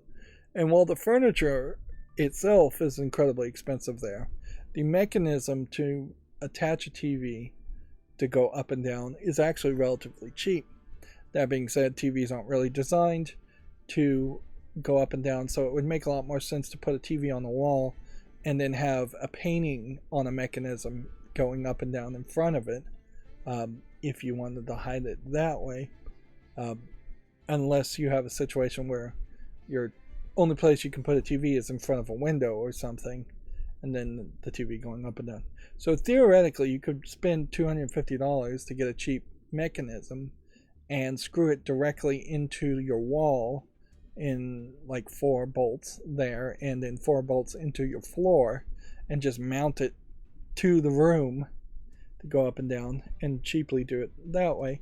Then you could put any furniture you already exist in front of that mechanism pretty easily, and you could even potentially put a cover over it with just a piano hinge and a piece of wood, if you can get the wood to match the furniture, and that wouldn't probably be that expensive. Worst case scenario, you get a cheap $600 or $700 piece of furniture and a piano hinge and some wood, and the mechanism for everything, and you're at that point hitting somewhere close to $1,000 compared to $1,500 to $2,000 to have it all done nicely. But yeah, I'm probably not going to do any of that. It's just easier to have a piece of furniture and have a TV sitting on it, and that's the safest thing to do. Although having a TV for a year sitting on a piece of furniture and then it just dying may mean that nothing is particularly that safe. Anyways, back to video game news. EA, at least publicly, is staying silent on this. EA almost certainly does want to do more mergers, and honestly, EA, I don't feels that they are really competition to anything else, because they have the Call of Duties and the FIFAs and the EA Sports games in particular. And so until there's a potential merger where Microsoft buys enough companies that they could have different sports games, which arguably Microsoft should already have enough teams that they could say, somebody make a football game, somebody make a soccer game. We just need more sports to compete against EA. Sports games in general, things that could make them consistent money potentially if people got into it. That would make Microsoft that would make a lot more sense for Microsoft, but it certainly would piss off EA, and Microsoft probably just doesn't want to piss off EA. So right now EA is saying, hey, we're not pissed off about this. We probably are going to try and either be acquired or acquire somebody else. I imagine they're going to try to acquire somebody else themselves, so that they want to see the merger go through to set the precedent that they could then go acquire somebody. I could see EA acquiring Ubisoft at some point in the future, and that turning into a mega corporation of bad management, or even them acquiring, say, Square Enix might make a lot of sense. Zelda fans in New York have already started queuing for Tears of the Kingdom. Queuing is always a weird word, is how it's spelled, and it's a very British phrase. Lining up is what you would say in the United States. Is this really video game news? No. It just gives you a general indication of hype and people with free time in general. Some are even queuing up despite not having a ticket for the game's midnight launch. So yeah, a lot of enthusiasm. Nintendo Australia's latest Zelda Tears of the Kingdom ad is making players cry. The new commercial is being praised for depictions of the benefits of video games. Which, interesting. I'd like to watch this, but I'm going to have to blur it because it's a YouTube. It's a Nintendo thing. So I'll just describe it. You have a redheaded guy getting on a bus. He's in what looks like a suit with an overcoat on. He's looking out the window of the bus. And he's looking sad and depressed. Now he's walking into his house. So I wonder if this is just his life is depressing. He walks in his house and his wife rubs his shoulder and then walks away, and now he's playing Tears of the Kingdom. I think they may very well be taking the Tears name a little literal.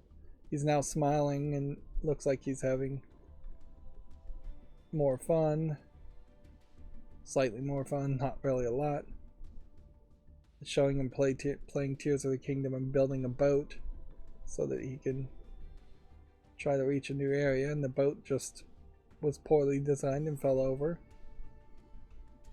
So they really are showing the nuts and bolts mechanics here. He's now built a better boat that won't roll over, and now he's back on the bus playing mobilely on the Switch.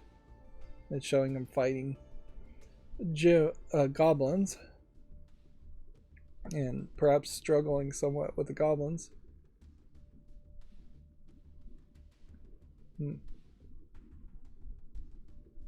So I don't see that the crying on this commercial so far. He's looking out the window and seeing clouds, and he's smiling.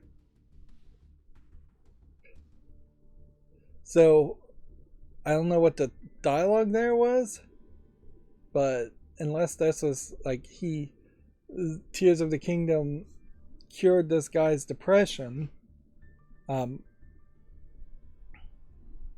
really don't see what this was all about. See, the entire article here is really just describing what happened in the movie, in the commercial. I was thinking that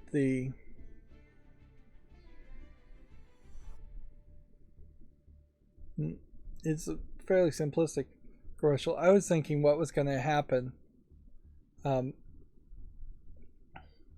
was that there was going to be some reveal, or that he was going to morph into a kid, or there was going to be a reveal that maybe he was deaf or blind in one eye, or that he was mentally neurodivergent, mentally handicapped in some way.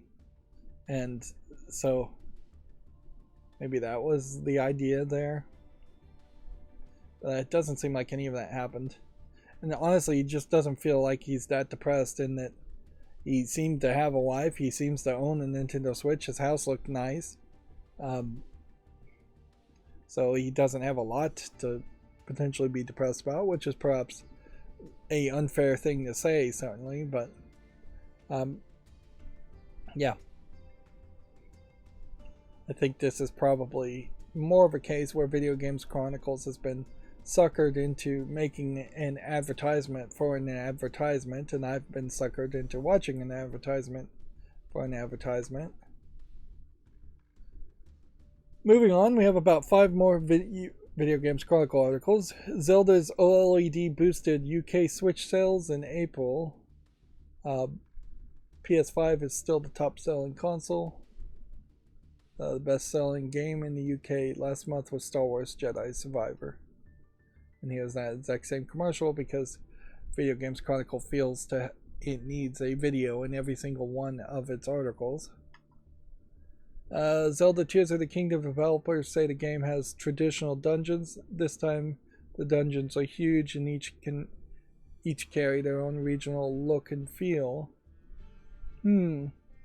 Well, they certainly didn't advertise around that idea. And I don't know if that means that you're going to go to a traditional dungeon and get a traditional item that cannot break and that you will need to defeat other dungeons or unlock certain secret rooms in other dungeons. In a lot of ways, I feel like maybe Tears of the Kingdom might be more of my pace as far as a Zelda game if it did have traditional dungeons, but they really would have had to advertise that more. It's going to be very weird still if it has traditional dungeons, but there's not really any special boomerang or magic sword or even master sword type thing to collect in the dungeons. And it's still going to have that open world Breath of the Wild feel, and it's still going to be fighting a lot of random people. The amount of robots in particular around Breath of the Wild was very annoying. Let's see. EU regulators will reportedly clear Microsoft Activision's acquisition next week. May 15 is said to be the likeliest date for the announcement. That being said, the UK Commission also was expected to clear the acquisition, and they said no to it. So, yeah, I wouldn't be surprised if the EU follows suit. Although, perhaps the EU has better things to do with its time, although I imagine it's a different commission that's focusing on acquisitions versus EU focusing on, like, Ukraine and Russia and all of that, the other stuff they have to focus on. Let's see. I already talked about this article. May's PlayStation Plus game catalog and classic titles have been announced. They include Ratchet & Clank Rift Apart, Humanity, and Watch Dogs Legion. Humanity being a brand new game. And then there's a longer list here of Dishonored 2 and Dishonored Death of the Outsider, which putting out these Dishonored games really just rubs it in the face of the poor launching. What was it? Redfall. Yeah, Redfall was Arcane Austin. And I think Arcane Austin may have worked on at least one of these games, but maybe they didn't. Tomb Raider and Rise of the Tomb Raider at the same time seems kind of ridiculous. Why not space that out by at least a month? And then Sakuna of Rice and Ruin is a game that interested me, but nobody ever seemed to play it. Wolfenstein Youngblood, pretty bad game. Again, from ZeniMax. There's a lot of ZeniMax things. Tango Gameworks, owned by ZeniMax. The Evil Within 2. Thymercia, Rainworld, Lake, Conan Exiles, Rune Factory, Story of Seasons, and Soundfall. I almost wonder if it's possible that we see the ZeniMax games on PlayStation for the last time here, and then Microsoft pulls back and says, nope, we're not doing these PlayStation Plus contracts anymore, and so this is the last time these games will be ever on PlayStation Plus. Although, in fairness, none of those games are amazingly great. Dishonored 2, perhaps, and Death of the Outsider are pretty good, but a lot of these owned by ZeniMax, owned by Microsoft company games, like The Evil Within 2 and Youngblood, yeah, they aren't going to be subscription sellers, I guess is a new phrase to use there. And then the premium games are Siphon Filter, Blade Dancer, Pursuit Force, and Ghostbusters, the video game remastered, of which Ghostbusters, the video game remastered, is the only one I even really know. And those are the premium games. And then our final Video Games Chronicle article for today says the latest Mortal Kombat teaser appears to further hint at plans for a reboot. Quote, "It's almost time." Which, yeah.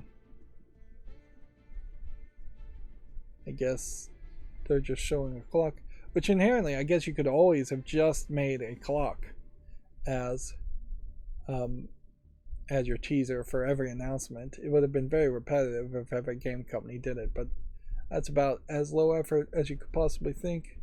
Unless there's some kind of reflection that's supposed to be hinted at as like a secret inside this glass. But yeah, I'm looking here and I can't make anything out from these reflections. If anything, is probably it's just all lights.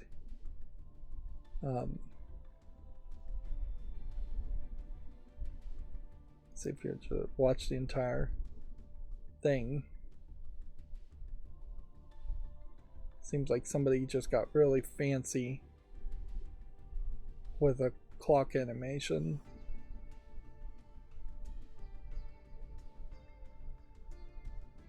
And it jumps over from 12 to 1. I mean, from 11 to 1.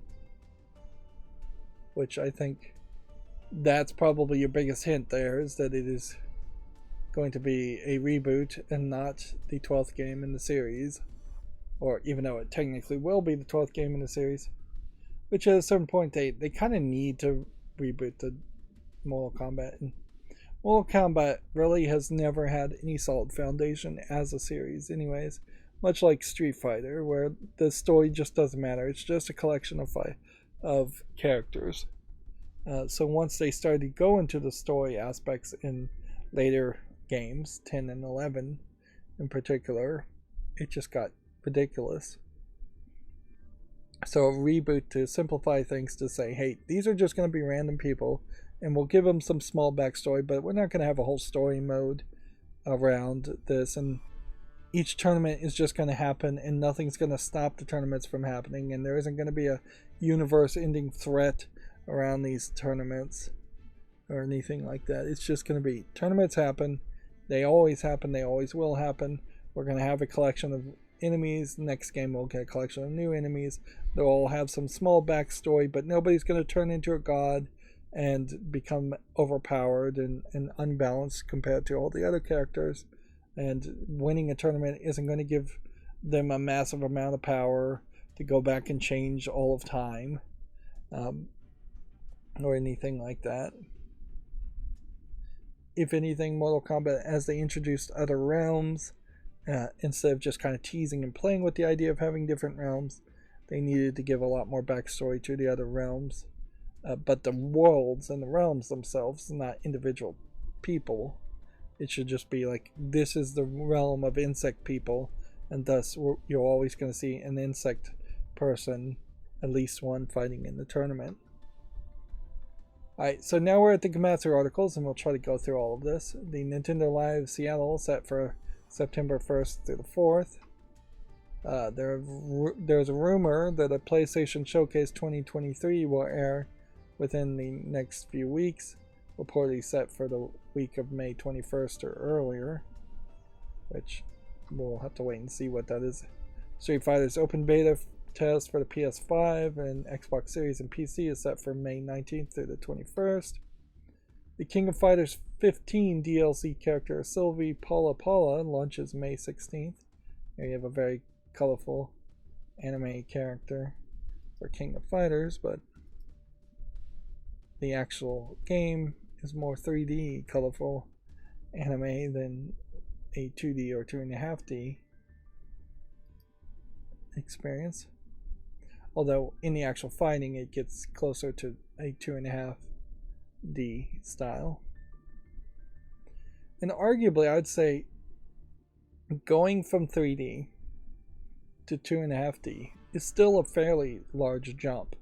So when you're in these cutscenes and they're having these conversations, it does just feel visually like there's a different team of animators that are making that animation versus the team of animators that are making this animation. And I'm purposefully ignoring this anime girl here with the cleavage and the bikini bottoms, but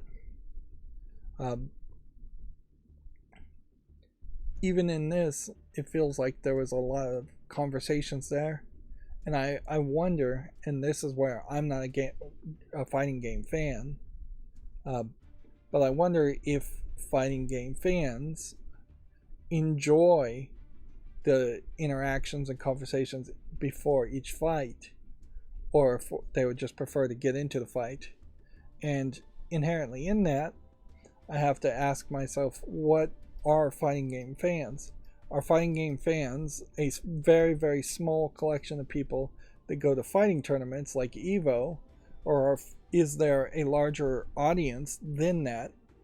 Or is it really there's like 100 people that go to EVO and maybe 1,000 people that play fighting games? Probably not. It's probably not that bad. It's probably closer to 1,000 people go to EVO and 100,000, if not 1,000,000 people play fighting games. Even at that, though, the numbers are a little small, if that was the actual numbers. Moving on, the PlayStation India Hero Project Incubator Program is announced, an Indian offshoot of the China Hero Project. So, immediately, Sony of Japan, we kind of have to assume that's it. Although, in all fairness, this may be a project that's being spearheaded more from Sony of California, since Sony Interactive Entertainment of California would be in charge of PlayStation and making most of those decisions. At least it would seem like that was so. But so you have Sony of California here, once trying to kowtow to China as a overall country by doing more business with Chinese video game developers, who definitely are going to struggle to actually get any game made or released just because they don't have really the talent to make good games, or the experience to make good games. Probably more fair to say experience to make good modern games. But then they're also going to run into the Chinese government's censorship policies and lack of interest in any way allowing video game companies to succeed in China. So you would assume that China Hero Project from a couple years ago has now been quietly abandoned in the minds of Sony of California, and now they're moving to India, which inherently this is just outsourcing.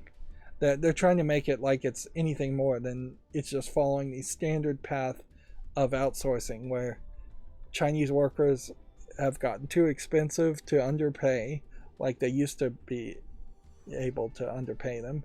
So now they're moving to India so that they can underpay them, and eventually they'll try and push into either Saudi Arabia and Middle Eastern countries that can literally have slaves or close to slave labor, or Africa if you can build enough infrastructure and have just barely enough political stability to have African companies making games dirt cheap. Even South American countries, potentially, same idea. Of course, inherently, these outsourcing ideas are going to run out of places where you can outsource things unless we find some aliens we can underpay quite a bit. And in one way, this is the problems with like globalization, because you're approaching it from the idea that they want to fund companies in India because they think India will be a cheap place to pay employees and development of games, and eventually AI will just replace all of this if PlayStation and companies like PlayStation got their way. And at a certain point, it's fine if AI does just replace all game development or most game development, as long as everybody's on a universal basic income and they get their needs met. I don't care if people work jobs or not, and people really shouldn't care if they work jobs or not. I know a lot of people make that part of their personality, but if your needs are met, if you're happy and well fed and well sheltered, why would you care if you have a job or not? But I don't want to get into another UBI rant. Is there anything to really point out as far as more details here? From the Chinese hero project, Fist, Forged in Shadow Torch, and Anno Mutationism, Mutationium came out, and then a game called Boundary, Evostinction, Lost Soul Aside, what does that say? Convalaria, and AI Limit. So, not a terrible number of games. I'm not sure any of these are particularly done well. I wouldn't be surprised if the China Hero project also continues and tries to fund more developments of games, just always. It probably doesn't cost Sony that much. And Sony inherently, I have said, needs second-party developers to potentially make more exclusives for their console. Otherwise, they are going to be dead in the water in the next decade. So it makes a lot of sense that they didn't do this. As far as the Indian Hero project, they don't seem to have any new announcements at all. And these projects are probably just mentorship training and project-based investment. The project-based investment very possibly is very little, so it's probably super cheap to announce these types of projects. I question whether India enjoys the tiger visuals there. It's probably fine, but you would think that you might have like Shiva or Krishna or a cow, something maybe a little bit more sacred in the Indian religions. I feel like tiger is kind of a rough. This is what a Japanese person thinks would be a good animal to represent India.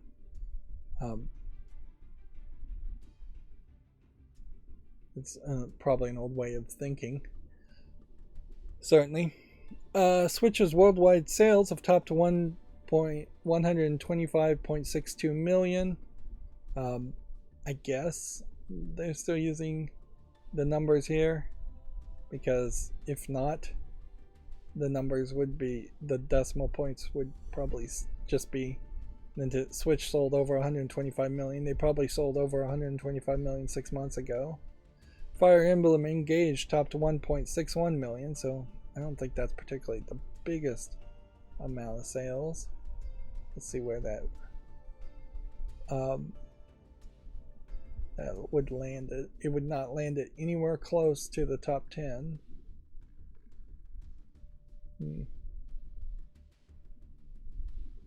Metroid Prime Remastered is at 1.09 million, and that's one game I'd want to play. Bayonetta 3, I'll wait till it comes to PC. Kirby Return to Dreamland, it's a thought that I might play that, although it really is just, I think, a remake of the first Kirby game, which I don't even think Kirby had the copy ability in the first Kirby game. Fire Emblem Engage is 10th as far as this list, but you see the one above it, Xenoblade Chronicles, getting another 0.2 or about 0.2 million, 200,000 more sales. And then that's not particularly great sales even compared to Mario Strikers Battle League, which wasn't even a particularly well received game. And then you start to jump really high up to Kirby in the Forgotten Land at 6.46 million, or Nintendo Switch Sports at 9.6 million, or Mario Party Superstars at 10 million, or Splatoon 3. Really, I guess this is probably the top 10 and then the top 20 here. Arceus being probably 11th in list. Luigi's Mansion 3.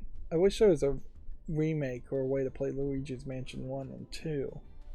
And I guess I should research that a little bit more and see how you would play Luigi's Mansion 2 at least, which I think was a DS game. Let's see. Moving on, an open world party game called The Sisters 2 Road to Fame has been announced for seemingly everything. It's due out on October 5th. So let's see if we can. PC, it says. Is it coming to Switch or is it an Epic Game Store exclusive?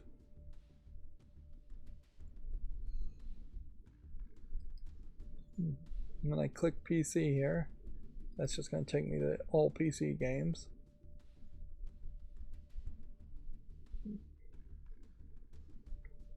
Alright, well then I guess there's just no time to waste. What is The Sisters 1 as a game? Though.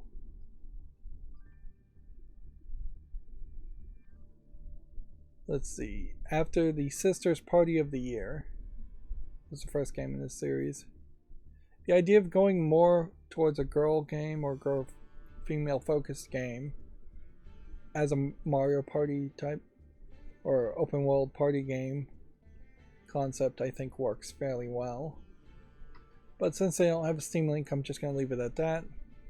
And because I'm not going to waste time trying to research a Steam link that may not exist. The game called Inescapable No Rules No Rescue has its gameplay first look trailer. This was the somewhat anime visual novel. It looks a lot like Danganronpa, but I don't think it's actually from the developers or publisher of Danganronpa. I think there may very well also have been more to it than just their standard visual novel, even though that's what this mostly looks like, is that you're having conversations. A bunch of people get put on an island and have to survive, I think, till the end.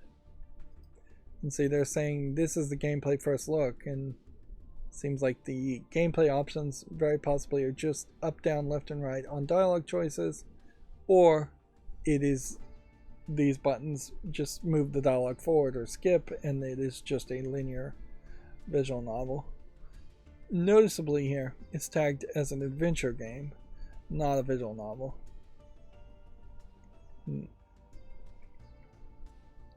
Says it has multiple narrative paths, a provocative character-driven story, diverse cast of characters with intriguing personalities and backstories, hours of voice-acted dialogue. Interesting. That could be very helpful.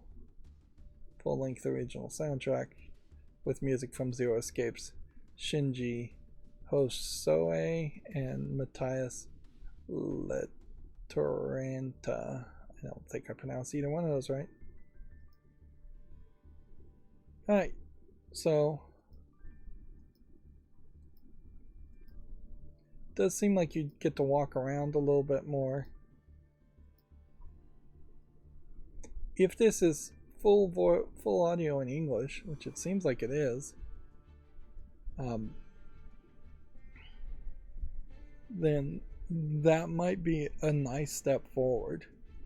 And it might be a great way for me to draw a line in the sand and say, hey, you know what, I'm not willing to play visual novels without full voice acting, which means I'm mostly not willing to play visual novels.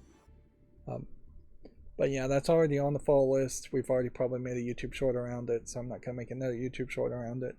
I'm going to have to use whether it's on the fall list in the future to kind of avoid making double or triple YouTube shorts. Moving on, a game called Gimmick Special Edition launches July 6th for PS4, Switch, and PC, and then shortly after for Xbox One. This looks to me like this is probably a re-release of an old NES game or something that would have been 4:3 ratio. And honestly, it looks like an NES game in the sense that you probably have to hit like select to switch your different types of attacks between these 3 boxes.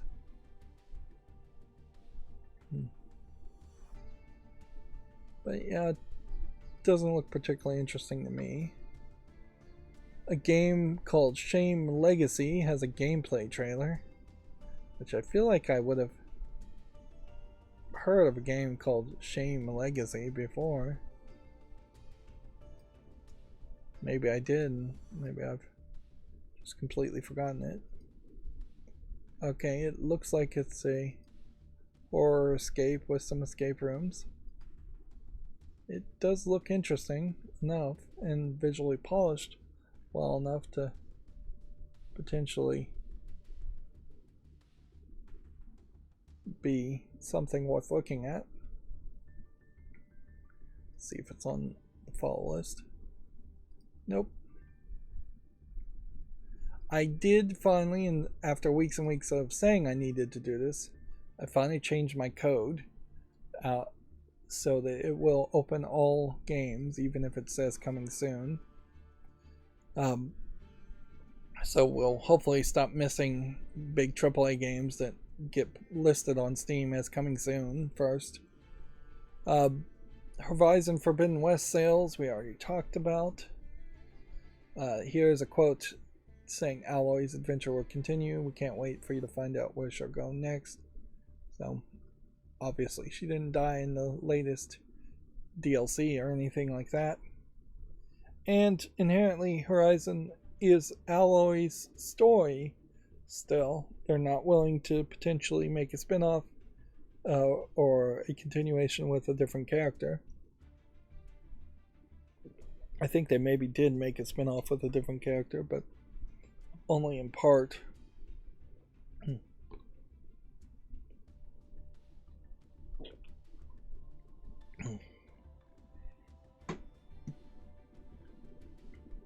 Inevitably, the main character in the Assassin's Creed series, in the not the character you play as mostly, but the character that's in the future and you're looking through his genetic DNA, he really became an anchor to the series, and I can't help but think that any character long enough will become an anchor to the series.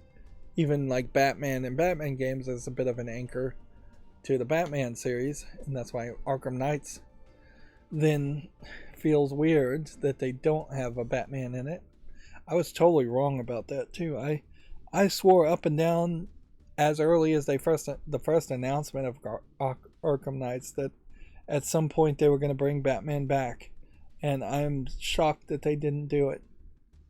And yeah, inevitably they will bring Batman back in some Batman game, but I would have sworn that he would have shown up as some kind of character resurrected.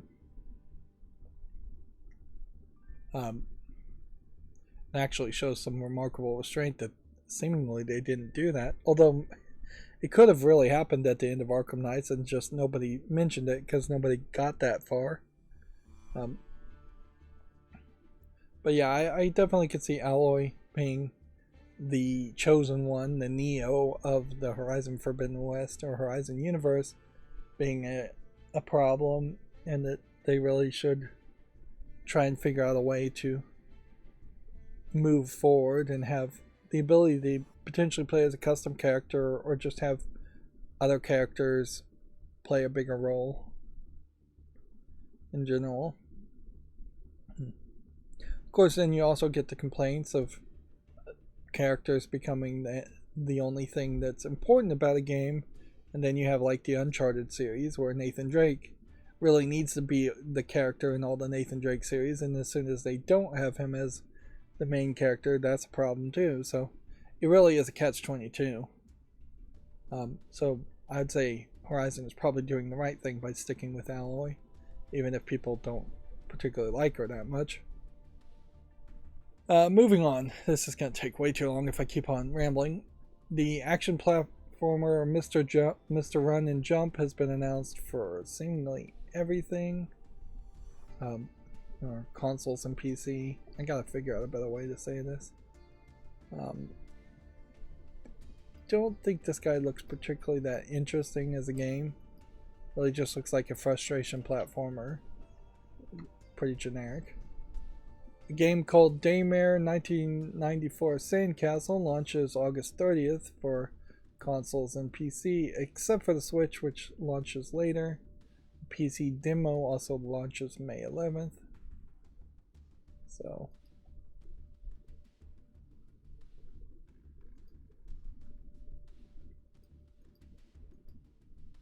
none of these want to load.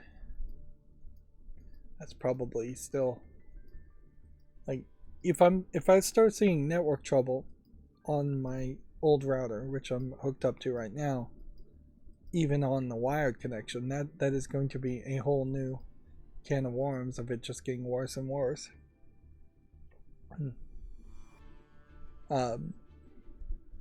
Dragon Ball Xenoverse 2 DLC Hero of Justice Pack 2 adds Gohan Beast Mode and launches May 11th.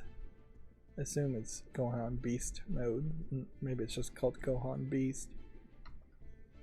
A dynamic Metroidvania game called Venture to the Vile has been announced for consoles and PC.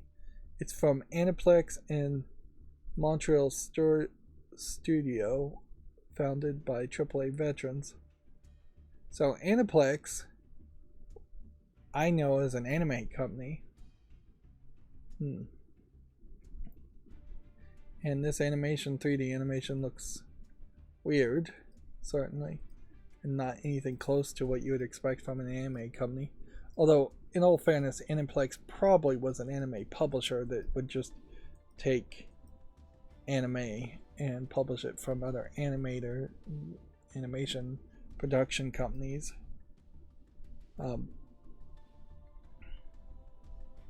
So it's a 2.5D adventure platforming game from the looks of it. It doesn't feel like it's particularly ambitious, which perhaps that's a good move. Some of those jumps and attacks perhaps are a little bit more ambitious. Having just finished Metroid Dread relatively, maybe a week ago, I really am more impressed on the idea that perhaps I really just want a Metroidvania that's not that violent. That being said, I'm not really that interested in leaving or not playing violent ones too. I'm still totally willing to do that. Apparently the actual development company is called Cut to Bits.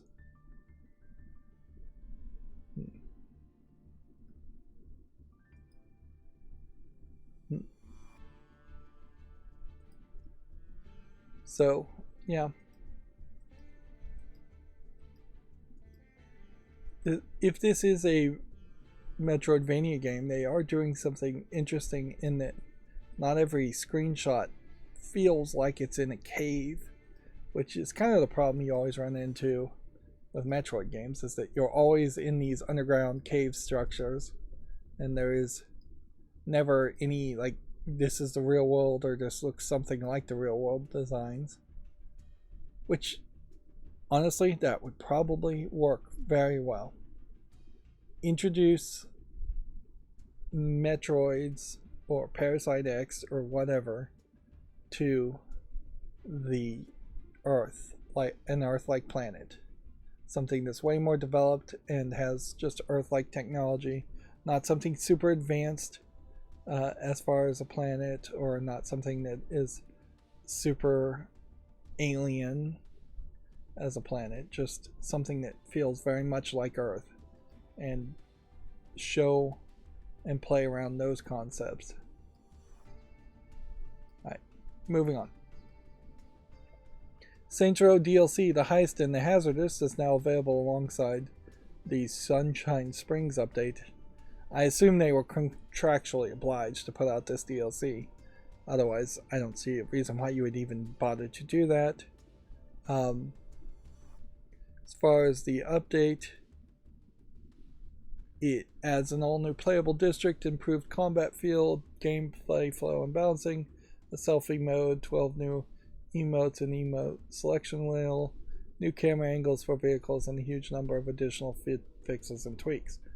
It would be interesting, certainly, to find out that this has fixed a lot of the problems with Saints Row as a rebooted thing, but even if it did fix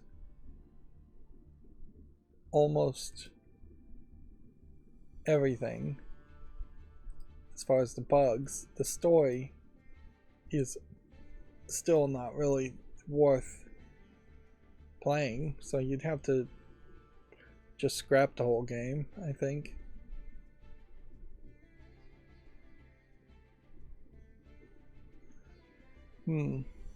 And there's not a link here even to get to it, so you know what, I'm gonna do some, let's just do a Google search right now, or DuckDuckGo search.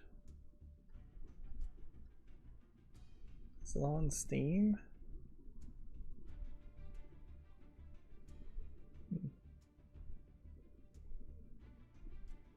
Let's see, I'm gonna have to actually just type in Steam because I'm not seeing it listed. Maybe it never even came to Steam.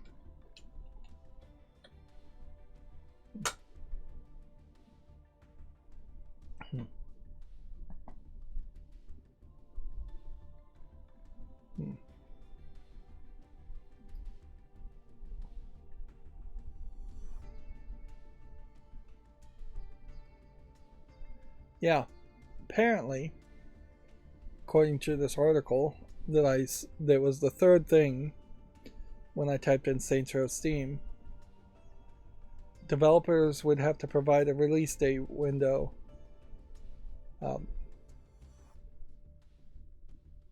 It's coming to Valve Store in 2023, according to a response on its official Twitter thing. So potentially you only have Saints Row the Third, or Saints Row the Third Remastered on Steam, which apparently I own.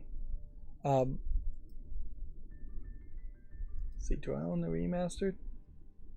No, but it's also mixed horribly, so maybe it's not worth owning.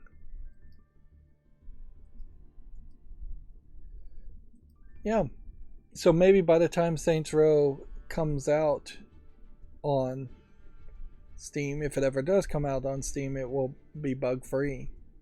Meanwhile, you look at Deep Silver as a publisher, and you have Dead Island 2 that was just released, not being listed here.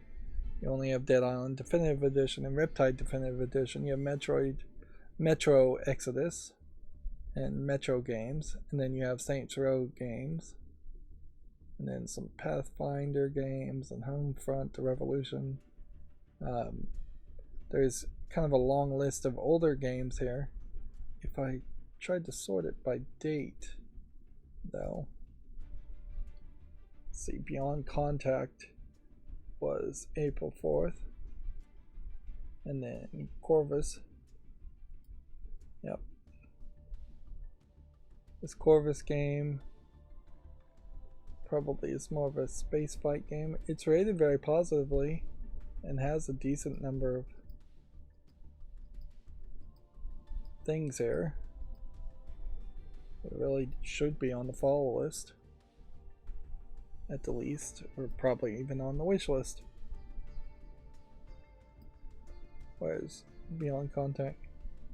Remember, PlayOn just announced in the last stream that they were merging Deep Silver and two other companies together under the PlayOn branding. So yeah, this doesn't really look like much of anything.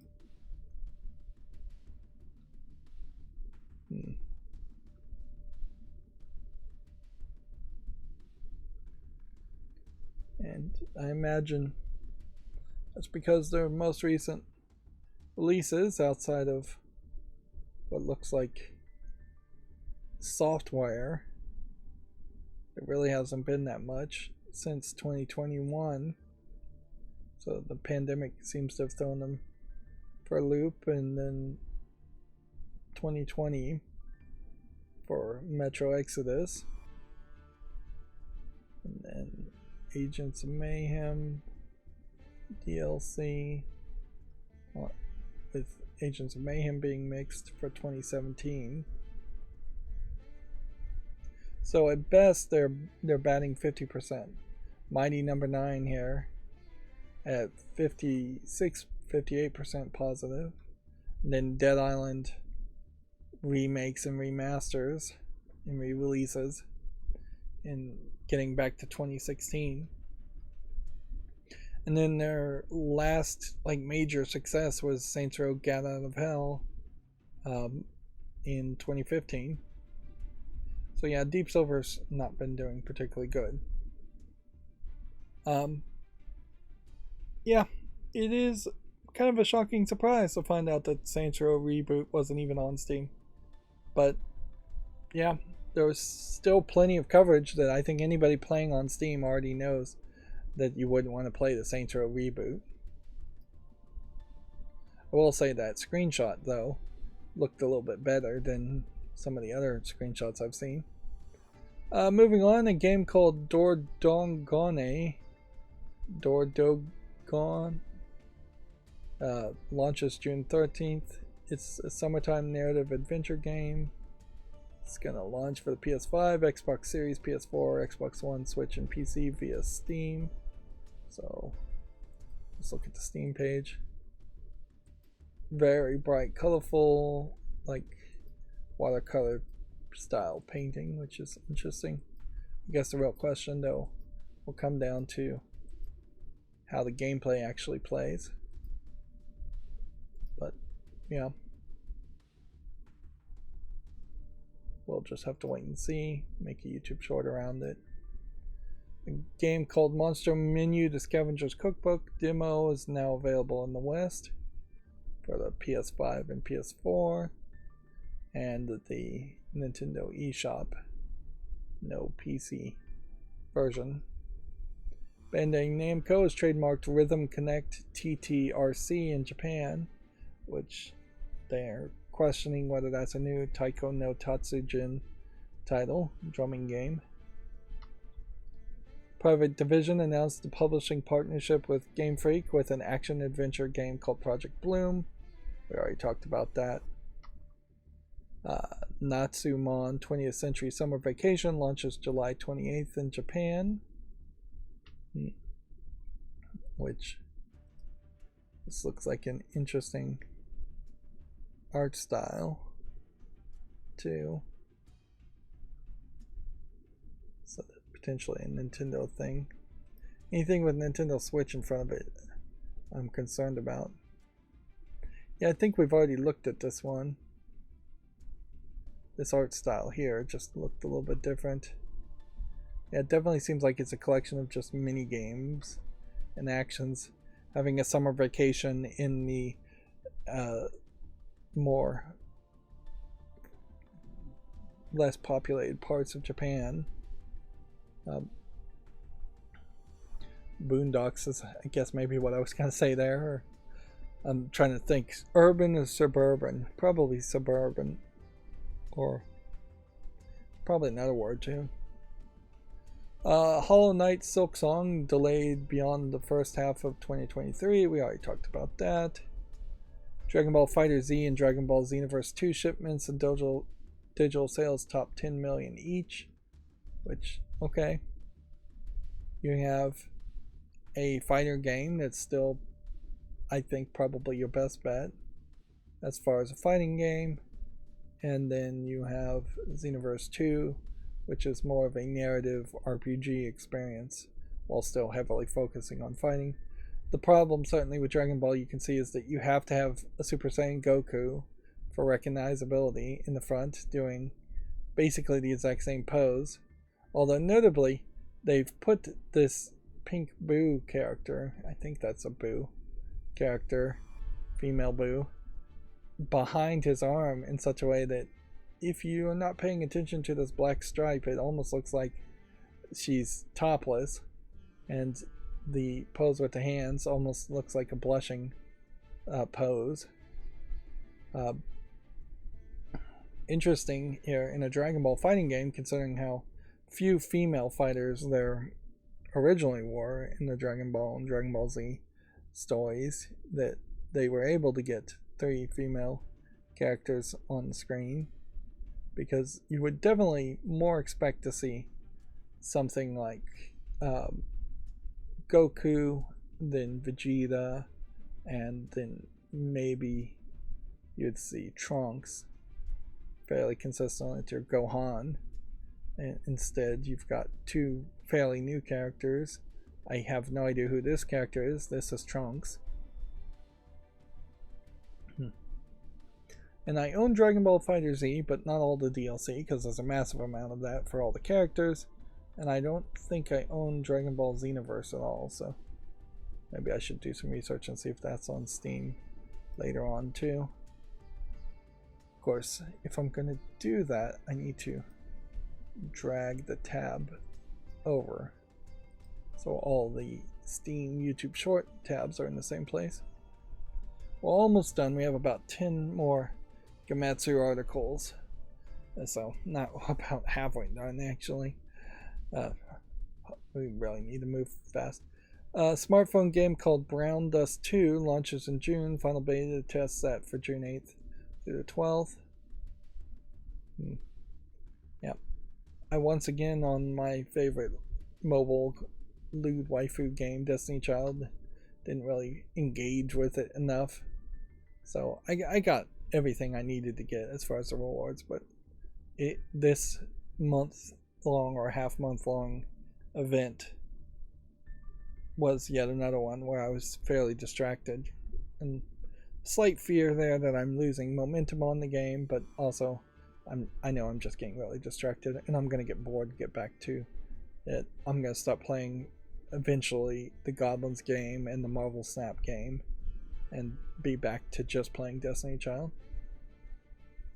Moving on, an Oriental, is that a phrase we're supposed to use these days? Fantasy farming simulation game called Tales of Seikyu debut trailer and screenshots.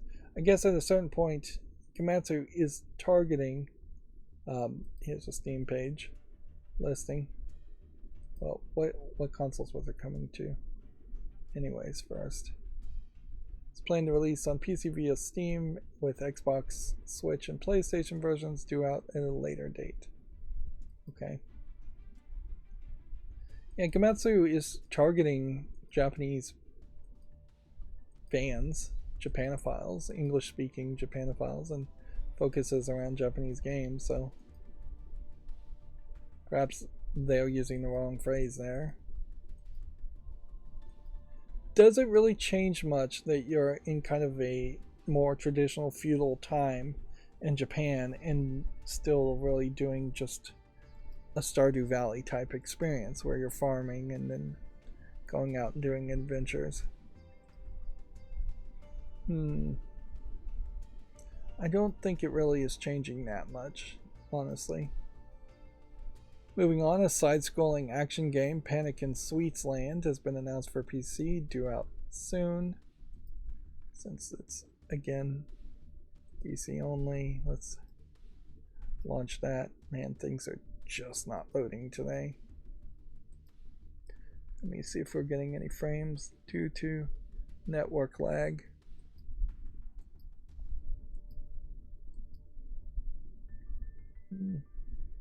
Danger here is I was clicking forward on the screenshots while not looking at the screenshots.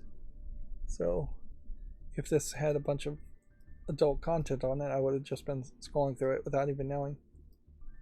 Panic in Sweetsland. Oh, it does have some maybe lewd content. I bet not actual nudity. If anything, it looks like it's just a beat 'em up game. Okay. We'll put that on the fall list. Basically just putting everything on the fall list. Honkai Star Rail animated short called A Flash is available if you want to check that out on Gematsu. Under Night in Birth 2, Dragon Quest Treasures for PC and River City Rival Showdown have been rated in Korea, which I guess that maybe means Dragon Quest Treasures is coming to Steam, or maybe not.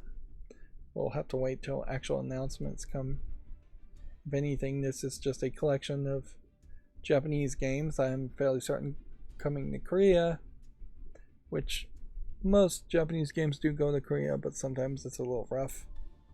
And sometimes Koreans don't want to play them because they are angry at Japanese people, rightfully so in a lot of cases. Moving forward from international politics between Korea and Japan, Hatsune Miku Fushigi na Hoshi to Nigai no Kakara has been announced for Switch, which it's a Hatsune Miku being put in front of what, some kind of game. I guess it literally translates to Hatsune Miku semicolon or colon the mysterious star and fragments of a wish, which, yeah, the colon part actually wouldn't literally be translated.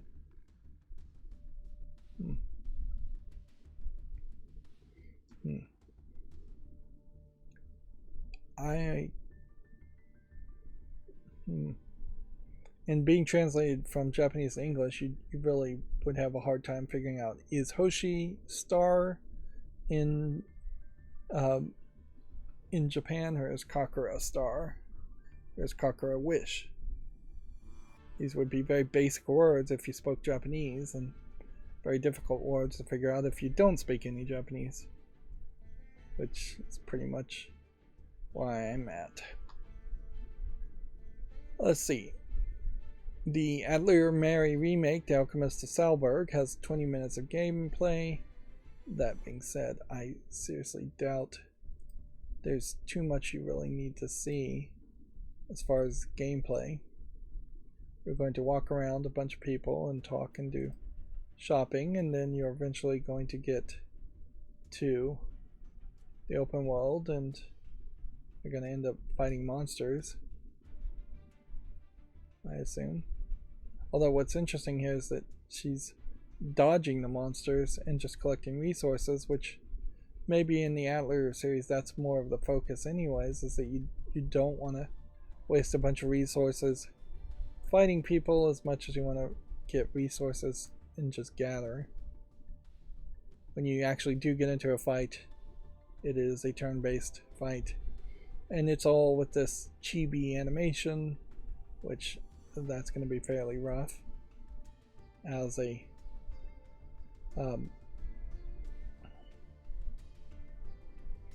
as far as just the way it looks. So yeah, increasingly there's less and less that motivates me to potentially want to play Adler Murray remake. It honestly feels so easy to just play the newest Adler trilogy that just ended. I want to say Adler Ryza, but that could be the wrong one. And skip all previous Adler games, which had different characters in them anyways. If anything, Adler as a series may very well be just the concept of this is a resource gathering fantasy RPG game series, but you don't have to stick with it for the story or for the characters that much, because they only make 1, 2, maybe 3 games around one character before moving to another character. Moving on, Agatha Christie Murder on the Orient Express has been announced for basically everything, consoles and PC. There is a Steam link. So inherently, anybody that's read Agatha Christie has this problem in that they already know who did it, unless they change who does it, or they randomize who does it, or how they do it. So a lot of these book-based games, well, there should be more of them that exist, and they probably should be better visually animated than even this. They do come with that caveat of you either play the video game before you read the book, which is probably a mistake, or you read the book and then play the video game after the point. Gamatsu, looks like we have 2 more articles. It says the Indie Live Expo 2023 will feature new game reveals from WSS Playground, Odin Cat, and more, which I don't recognize any of those companies. So, updates for games like Heart of the Machine, Rokura, Glacier, Let Bygones Be Bygones, Omega Crafter, From Madness with Love. I don't recognize any of these games at all. Like, it's crazy that I guess maybe it's because they're all indie games, that these are like the true indies versus so many single A developers calling themselves indies. But yeah, we definitely have moved very far away from the idea of indie games getting any press coverage or people getting hyped around it. You might have something like Vampire Survivors, which might technically be an indie game, but most often it's either a AA or AAA game that people see news articles around. And maybe that is a blind spot that I personally have, and maybe I need to find some news site that just talks about indie games. Although I can't imagine I should find I would really need to find a news site that covers indie games when I'm already looking at every game that comes out on Steam. If anything, there is a lot of argument to potentially look at less news sites and just focus more on the new games that come out on Steam when they come out. And then I think this is our final Gamatsu article, and they're just talking about the PlayStation Plus games catalog and classic lineup being announced, which we already covered. So then we have some games on the fault list, which we'll clean up. Evil West here. Didn't want to load. Evil West is mostly positive. It has a single player. I'm going to go ahead and put that on the wish list and take that off the follow list. It is a finished product, it looks like. Evil Tonight is very positive. As an RPG game, which I would say, looking at these screenshots, it doesn't just look like an RPG maker. Looks like somebody's actually tried to make something else here. Just this interface in particular seems like it has more polish than most. So I'm going to put that on the wish list. And then Evil Seal.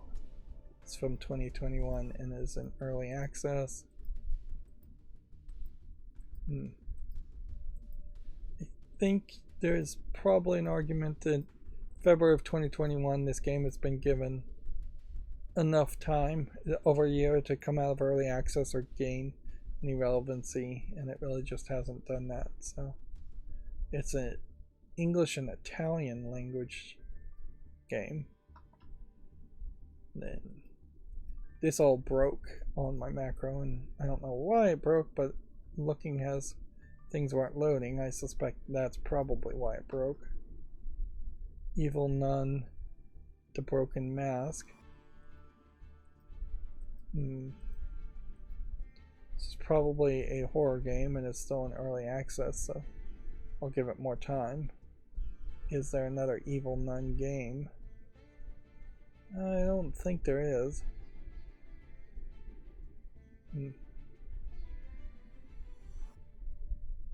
Overwhelmingly positive, though. There's just this weird disconnect, certainly, between like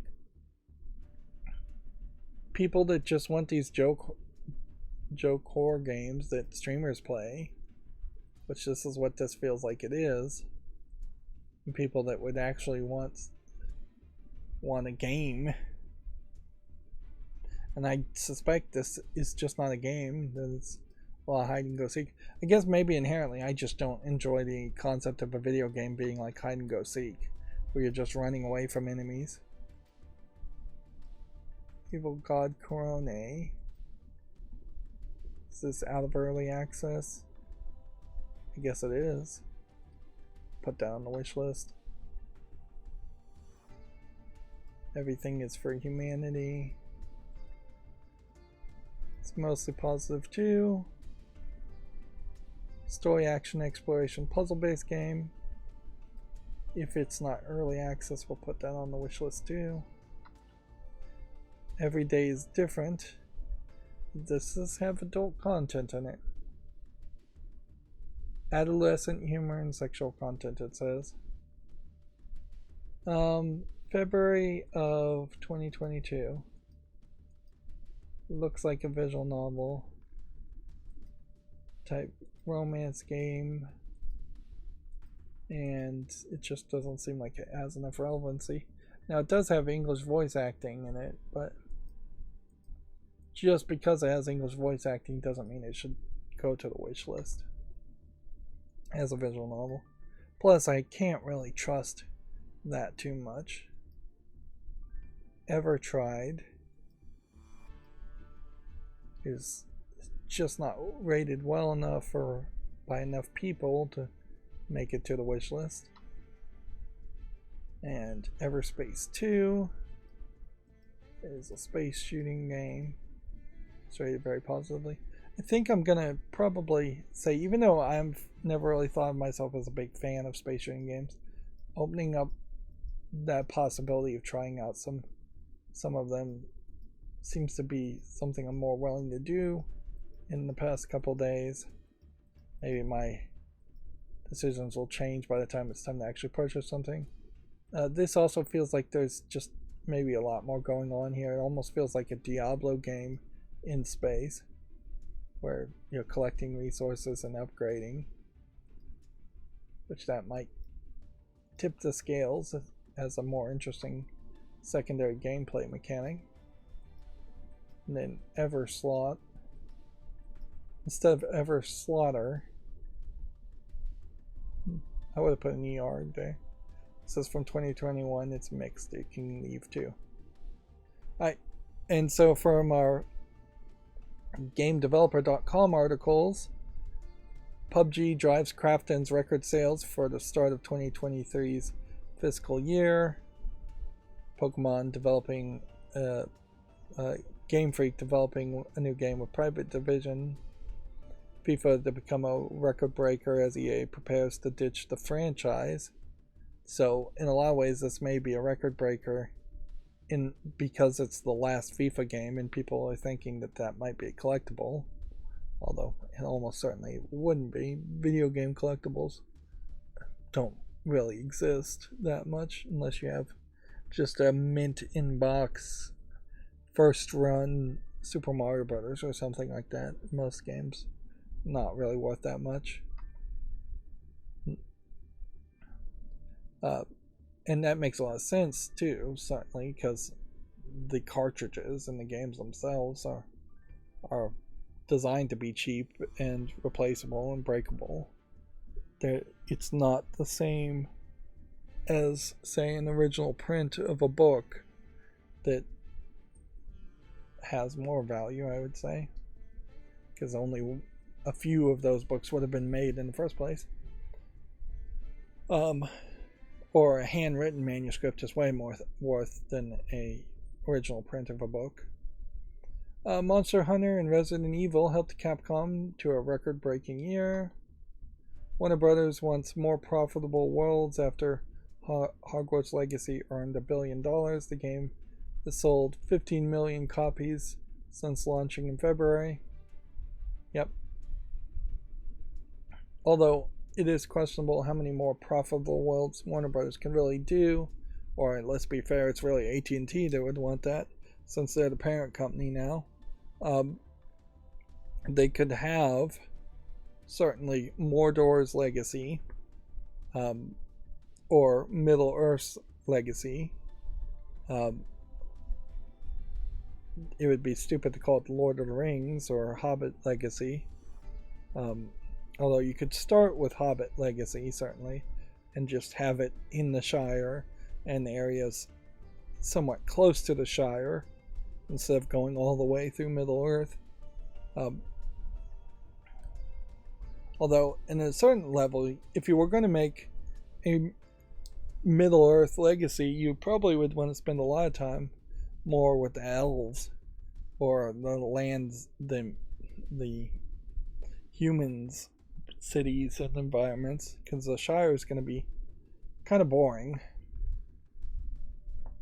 But you can't really have like a Lego legacy game where you just try to have multiple licensed products in Lego versions in a big open world. You could potentially try to have one big Lego open world game with no licenses in it, but that too probably would just be a Lego City game and not that interesting. And that's assuming that they're even going to get Lego licensing as at all. And yeah, Warner Brothers really probably has some other movies and things, but none of them are video game friendly enough.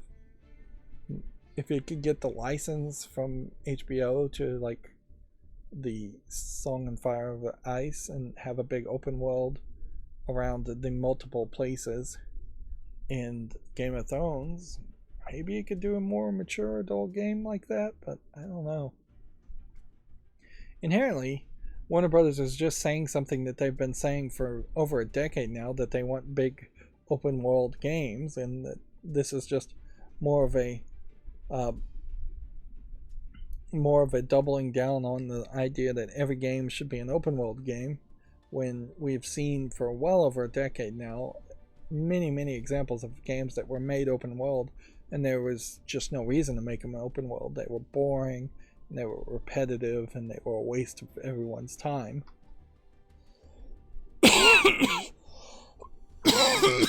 Excuse me.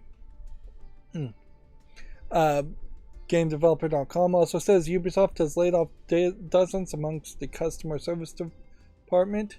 Ubisoft made its first layoffs of the year as a string of troubles continued throughout the year.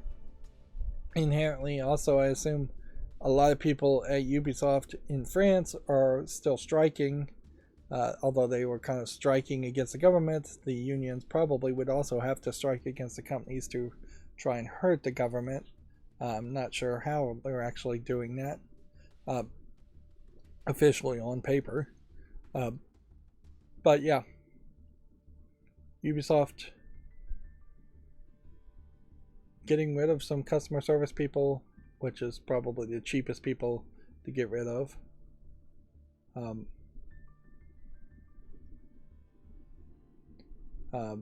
Interesting, they're saying they were laid off with no notice, which that seems weird under French law. But whatever, we'll see how that goes. Ubisoft always paints itself with a brush to make themselves look uncaring, if not downright evil, and they are consistently uninterested in doing better PR or putting out a press release to say, oh, we're so sad we had to do this, or give some lip service, if anything, towards that. Meanwhile, Roblox saw $655.3 million in quarter one revenue with 14.5 billion engaged hours. So Roblox, still a major game, even though it's not talked about that much. And then Bungie was awarded $6.7 million in the final lawsuit against the Destiny 2 cheat makers. I don't know how it's a final lawsuit. It might be a final appeal, but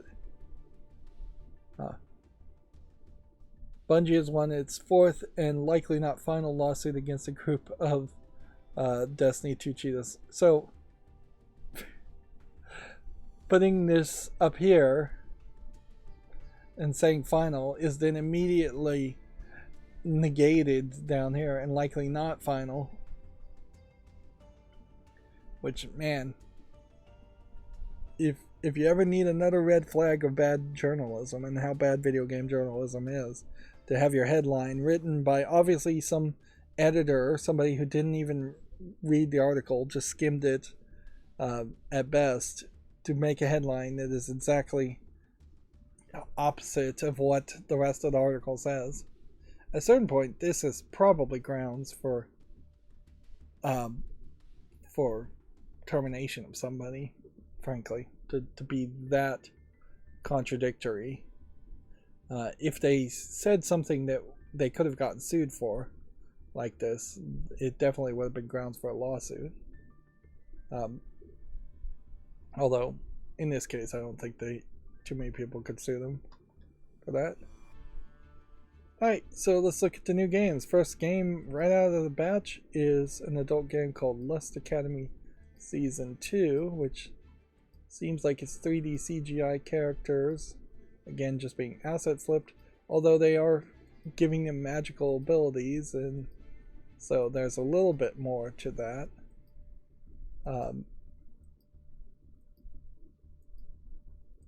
You're getting quite the diversity of just like locations, and here's a lady in bondage with a whole bunch of whips and flogs on the wall behind her.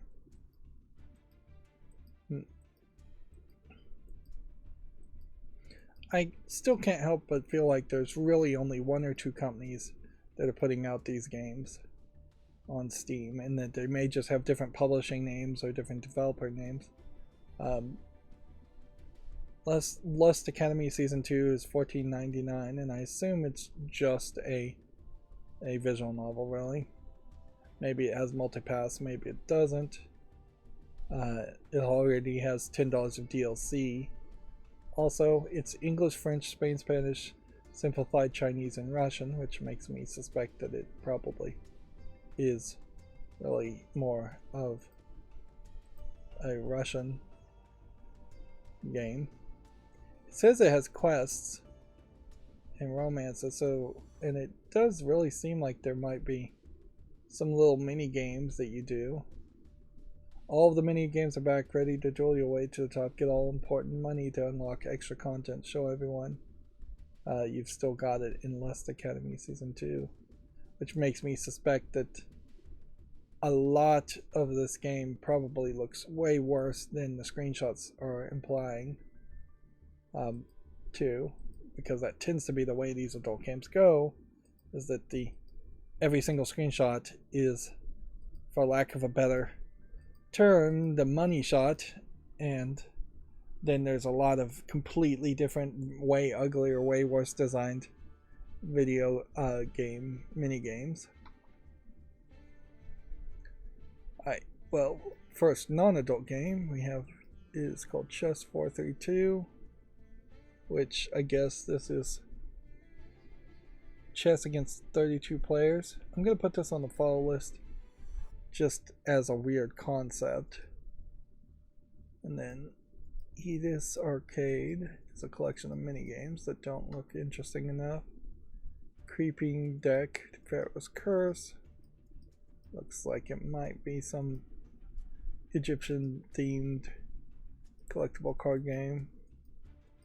Lottie does have that minimalistic visual puzzles, but it really just looks like a generic puzzle platformer. So I'm gonna say, you know what, I'll put it on the follow list, but I'm not gonna make a YouTube short around it because it's not visually interesting enough. Panorama, we'll give that a chance. Crystal of Atlantis, trying to burn through all these games very quickly. Valkyrie Champions. Well, again, give it a chance. Battle Grid Prologue. I got a comment on one of the YouTube shorts that launched today, where the person just put cringe, and then I looked at the actual game they're talking about, and I'm like, okay, if your personal opinion is that the visuals look cringe or something else about the game looks cringe, but I really didn't agree with that idea. This is already mixed, so I'm gonna say no, because it was like a Duck Hunt modernization attempt of a game, and inherently that's just a continued problem of these YouTube shorts, is that if you get any feedback or comments at all, they are usually just no one-word responses. So I'm getting no, and now I've gotten cringe, and yeah, that's not really the kind of feedback I would hope I would get. But you look at other YouTube videos too, and people, some videos have like thousands, 10,000s, hundreds of thousands of views, and people just don't comment at all. Watch time is a better indicator and more helpful indicator. Car dealership simulator in here is not visually polished enough. That would be a hard sell too, because any job simulator game is not going to be something that I'm likely interested in. And particularly being a car salesman or running a dealership is basically just being a scam artist. Like a large point of selling cars is just scamming people into buying something they can't afford.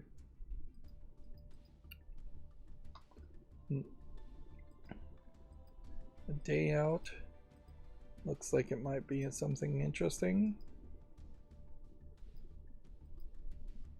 Michi might be something interesting. I'm not really covering things or looking at things too much if they are immediately catch my attention. Which at a certain point maybe I should take a breath and move a little bit slower on things that do look interesting. I obviously need to save some time if I see garbage like this, but if something does look interesting, maybe I should do it. Although on the other hand, that would also just take more time, and I really can't do anything that take up more time. These streams already get super long, so if you see something you like, it's really going to have to be a situation where you're going to have to go check it out yourself and see if you're interested. And then the YouTube shorts will give a full minute to each of these games if I determine they deserve a YouTube short. So you can get a second look that way, or you could just look at the game yourself on Steam so you can take as much time as you want. In general, I guess looking at the game on Steam would make most sense. This ranch. UFO the Ranch. Maybe this game doesn't really have enough polish to it.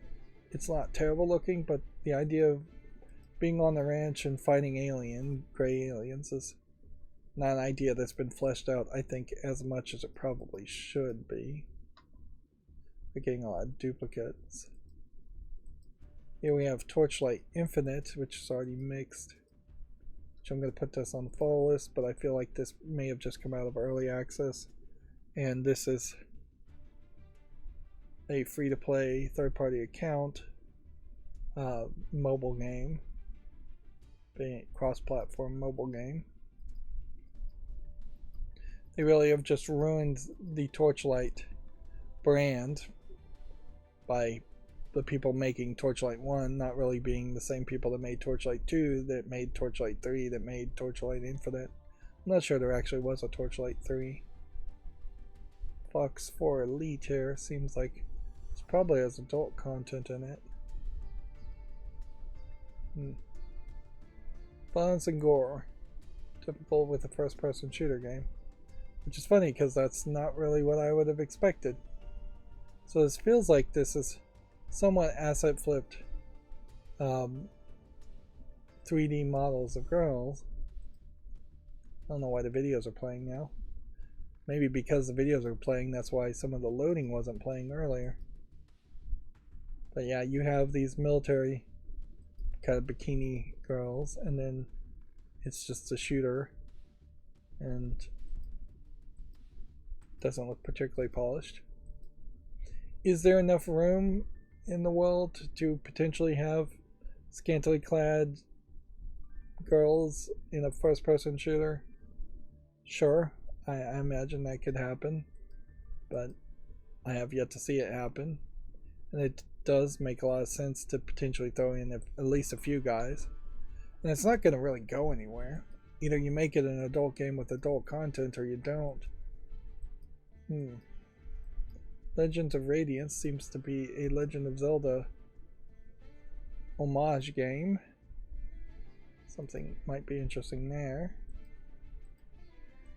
Spooky Man. Looks like it's probably just an asset flip horror game. Grand Takes, World War II tank game. I don't know why so many tank games ever existed. Eden Eternal as a game is mostly negative. Let's see if we can figure out why. As an MMO, after having played over 50 hours directly through the website of the developer, I certainly cannot recommend the game. Main reason being leveling, bugs, game breaking stuff, cash shop, communication. There's absolutely no communication in game happening between the players and the staff. The main play for communication seems to be the official Eden Discord server. On the Discord server, announcements are either made late or right before something is happening. Announcements also get changed without notice on a regular basis.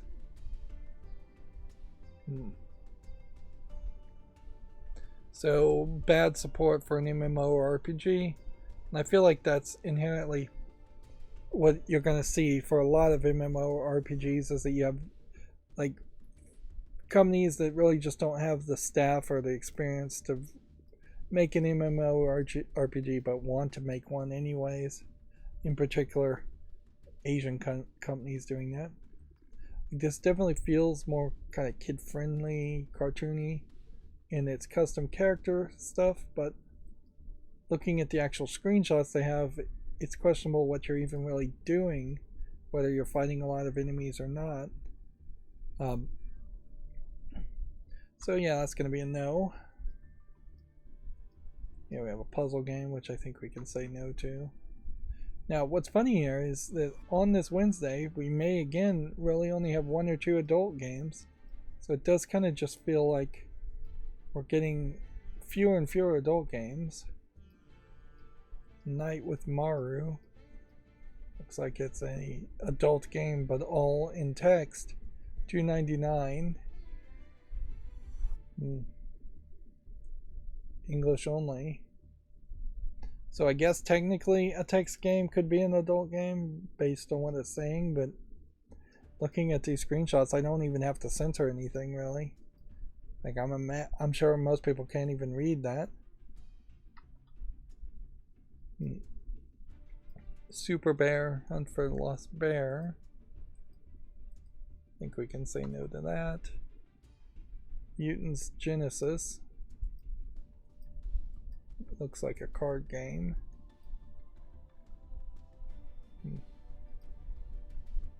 Eliminator, the Encapsulated Nemesis. Late for Class, Variety King. Looks like it's just a parkour platforming game. Although weirdly, it seems like it sometimes turns into a 2D and 2.5D platforming game, which is different enough that I'm going to give it a chance. Lore, the Curse of the Elementals. Again, feels like this would be an adult game, but apparently no mature content at all.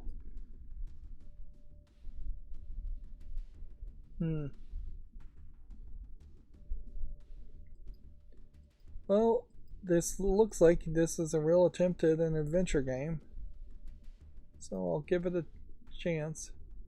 And I guess it says something that a kind of poorly 3D animated game, something that you would expect an independent company to make, is dangerously getting close to the exact same types of visuals you'd expect from an adult game.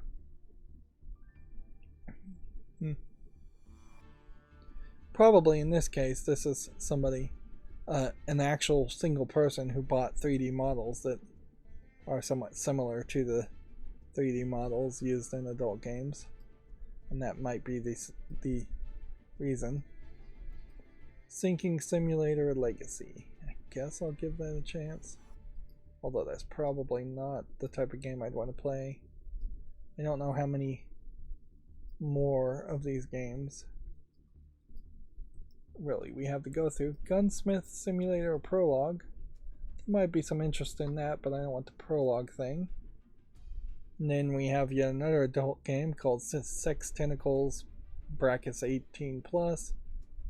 It's a match 3 game with a whole bunch of CGI images of, looks like 2 or 3 different ladies getting penetrated by robotic tentacle things. Now, at a certain level on the fetish, there's almost a difference between a robotic tentacle and a fleshy tentacle.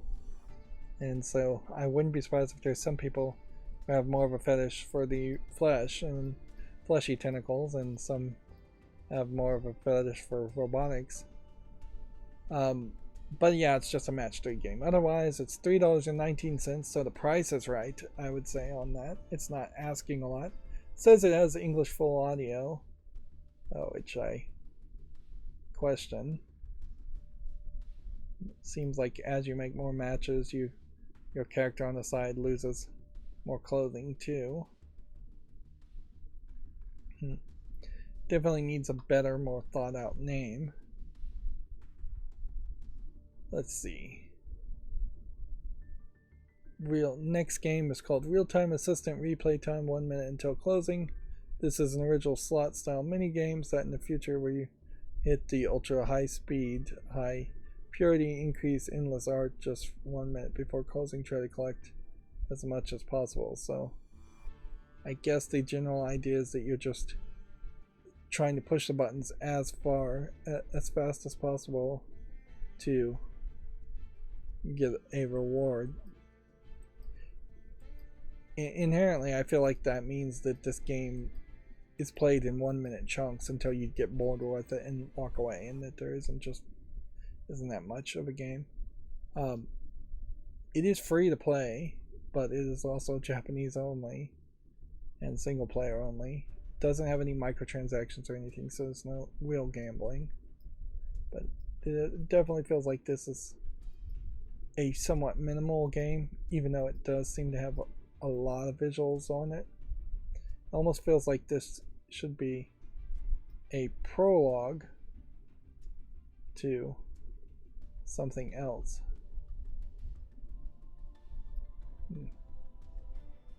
And maybe that's what they're working towards, is that they would make a bigger slot game that would not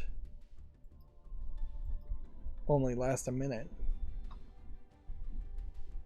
Here we have an Angry Birds in zombie theme, which is not the worst idea in the world. And then we have Occupancy Mars the game, which is already mostly negative, so I'm going to say no to that just on mob roll. Then we have Canine, which visually doesn't look animated well. I really don't buy into the idea of playing a game because it's PlayStation style horror games. Yeah, I don't buy into that at all. Like, either you can hire an animator to do a good job animating, or you can't, and if you can't, you shouldn't be making a video game and trying to sell it on Steam. Perhaps if it was an itch.io game or some other like website like that, the standards should be lower, but on Steam I expect to see professionally polished games, professionally made. Project Screwed. Defend yourself against hordes of enemies. I'll make a YouTube short around it, but I'm not going to put that on the follow list because it's a multiplayer game. Cargo Truck Racer has an idea. It's an interesting thought, certainly, to have a bunch of cargo in the back of your truck, and the worse you drive, the sharper the turns are, the more the physics of the objects fall out, and the lower score you get. Although, honestly, most racing games want to encourage as dangerous of driving as possible, not discourage it by having scoring elements fall out of the back every time you take a sharp corner, which is what I assume is how this is done. Although maybe not, it may just be a joke, and that if you drop all of the cargo out of the back, it doesn't affect your score at all. Do I want to put this on the follow list though? I'll give it a follow. If anything, I'm at a point now where I'm just building up the follow list too much.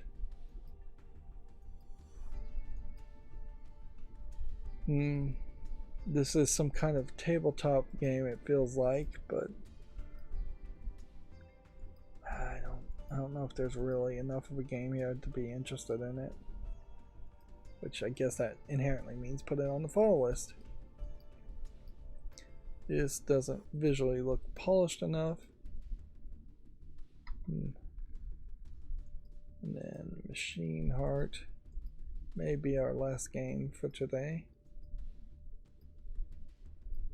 And if the screenshots load, yeah, it is the last game to look at today. And we definitely are, I'm ready to end this stream, so. Well, these screenshots aren't loading particularly well, but from what I'm seeing, I think it probably is a decent enough game to put on the follow list. So, we'll leave it at that. So that's going to be it for this stream. As always, I ask you to like, share, subscribe, comment, and watch every second of my videos. Click that notification bell if you want to get all the notifications. Otherwise, you just won't get notifications at all, and you might as well not be subscribed at that point. For your benefit, it's helpful for me if you stay subscribed. And that's true for all channels, is that you should just always click the notification bell. For almost every channel you subscribe to, unless they are really, really annoying, and hopefully my YouTube shorts aren't that annoying.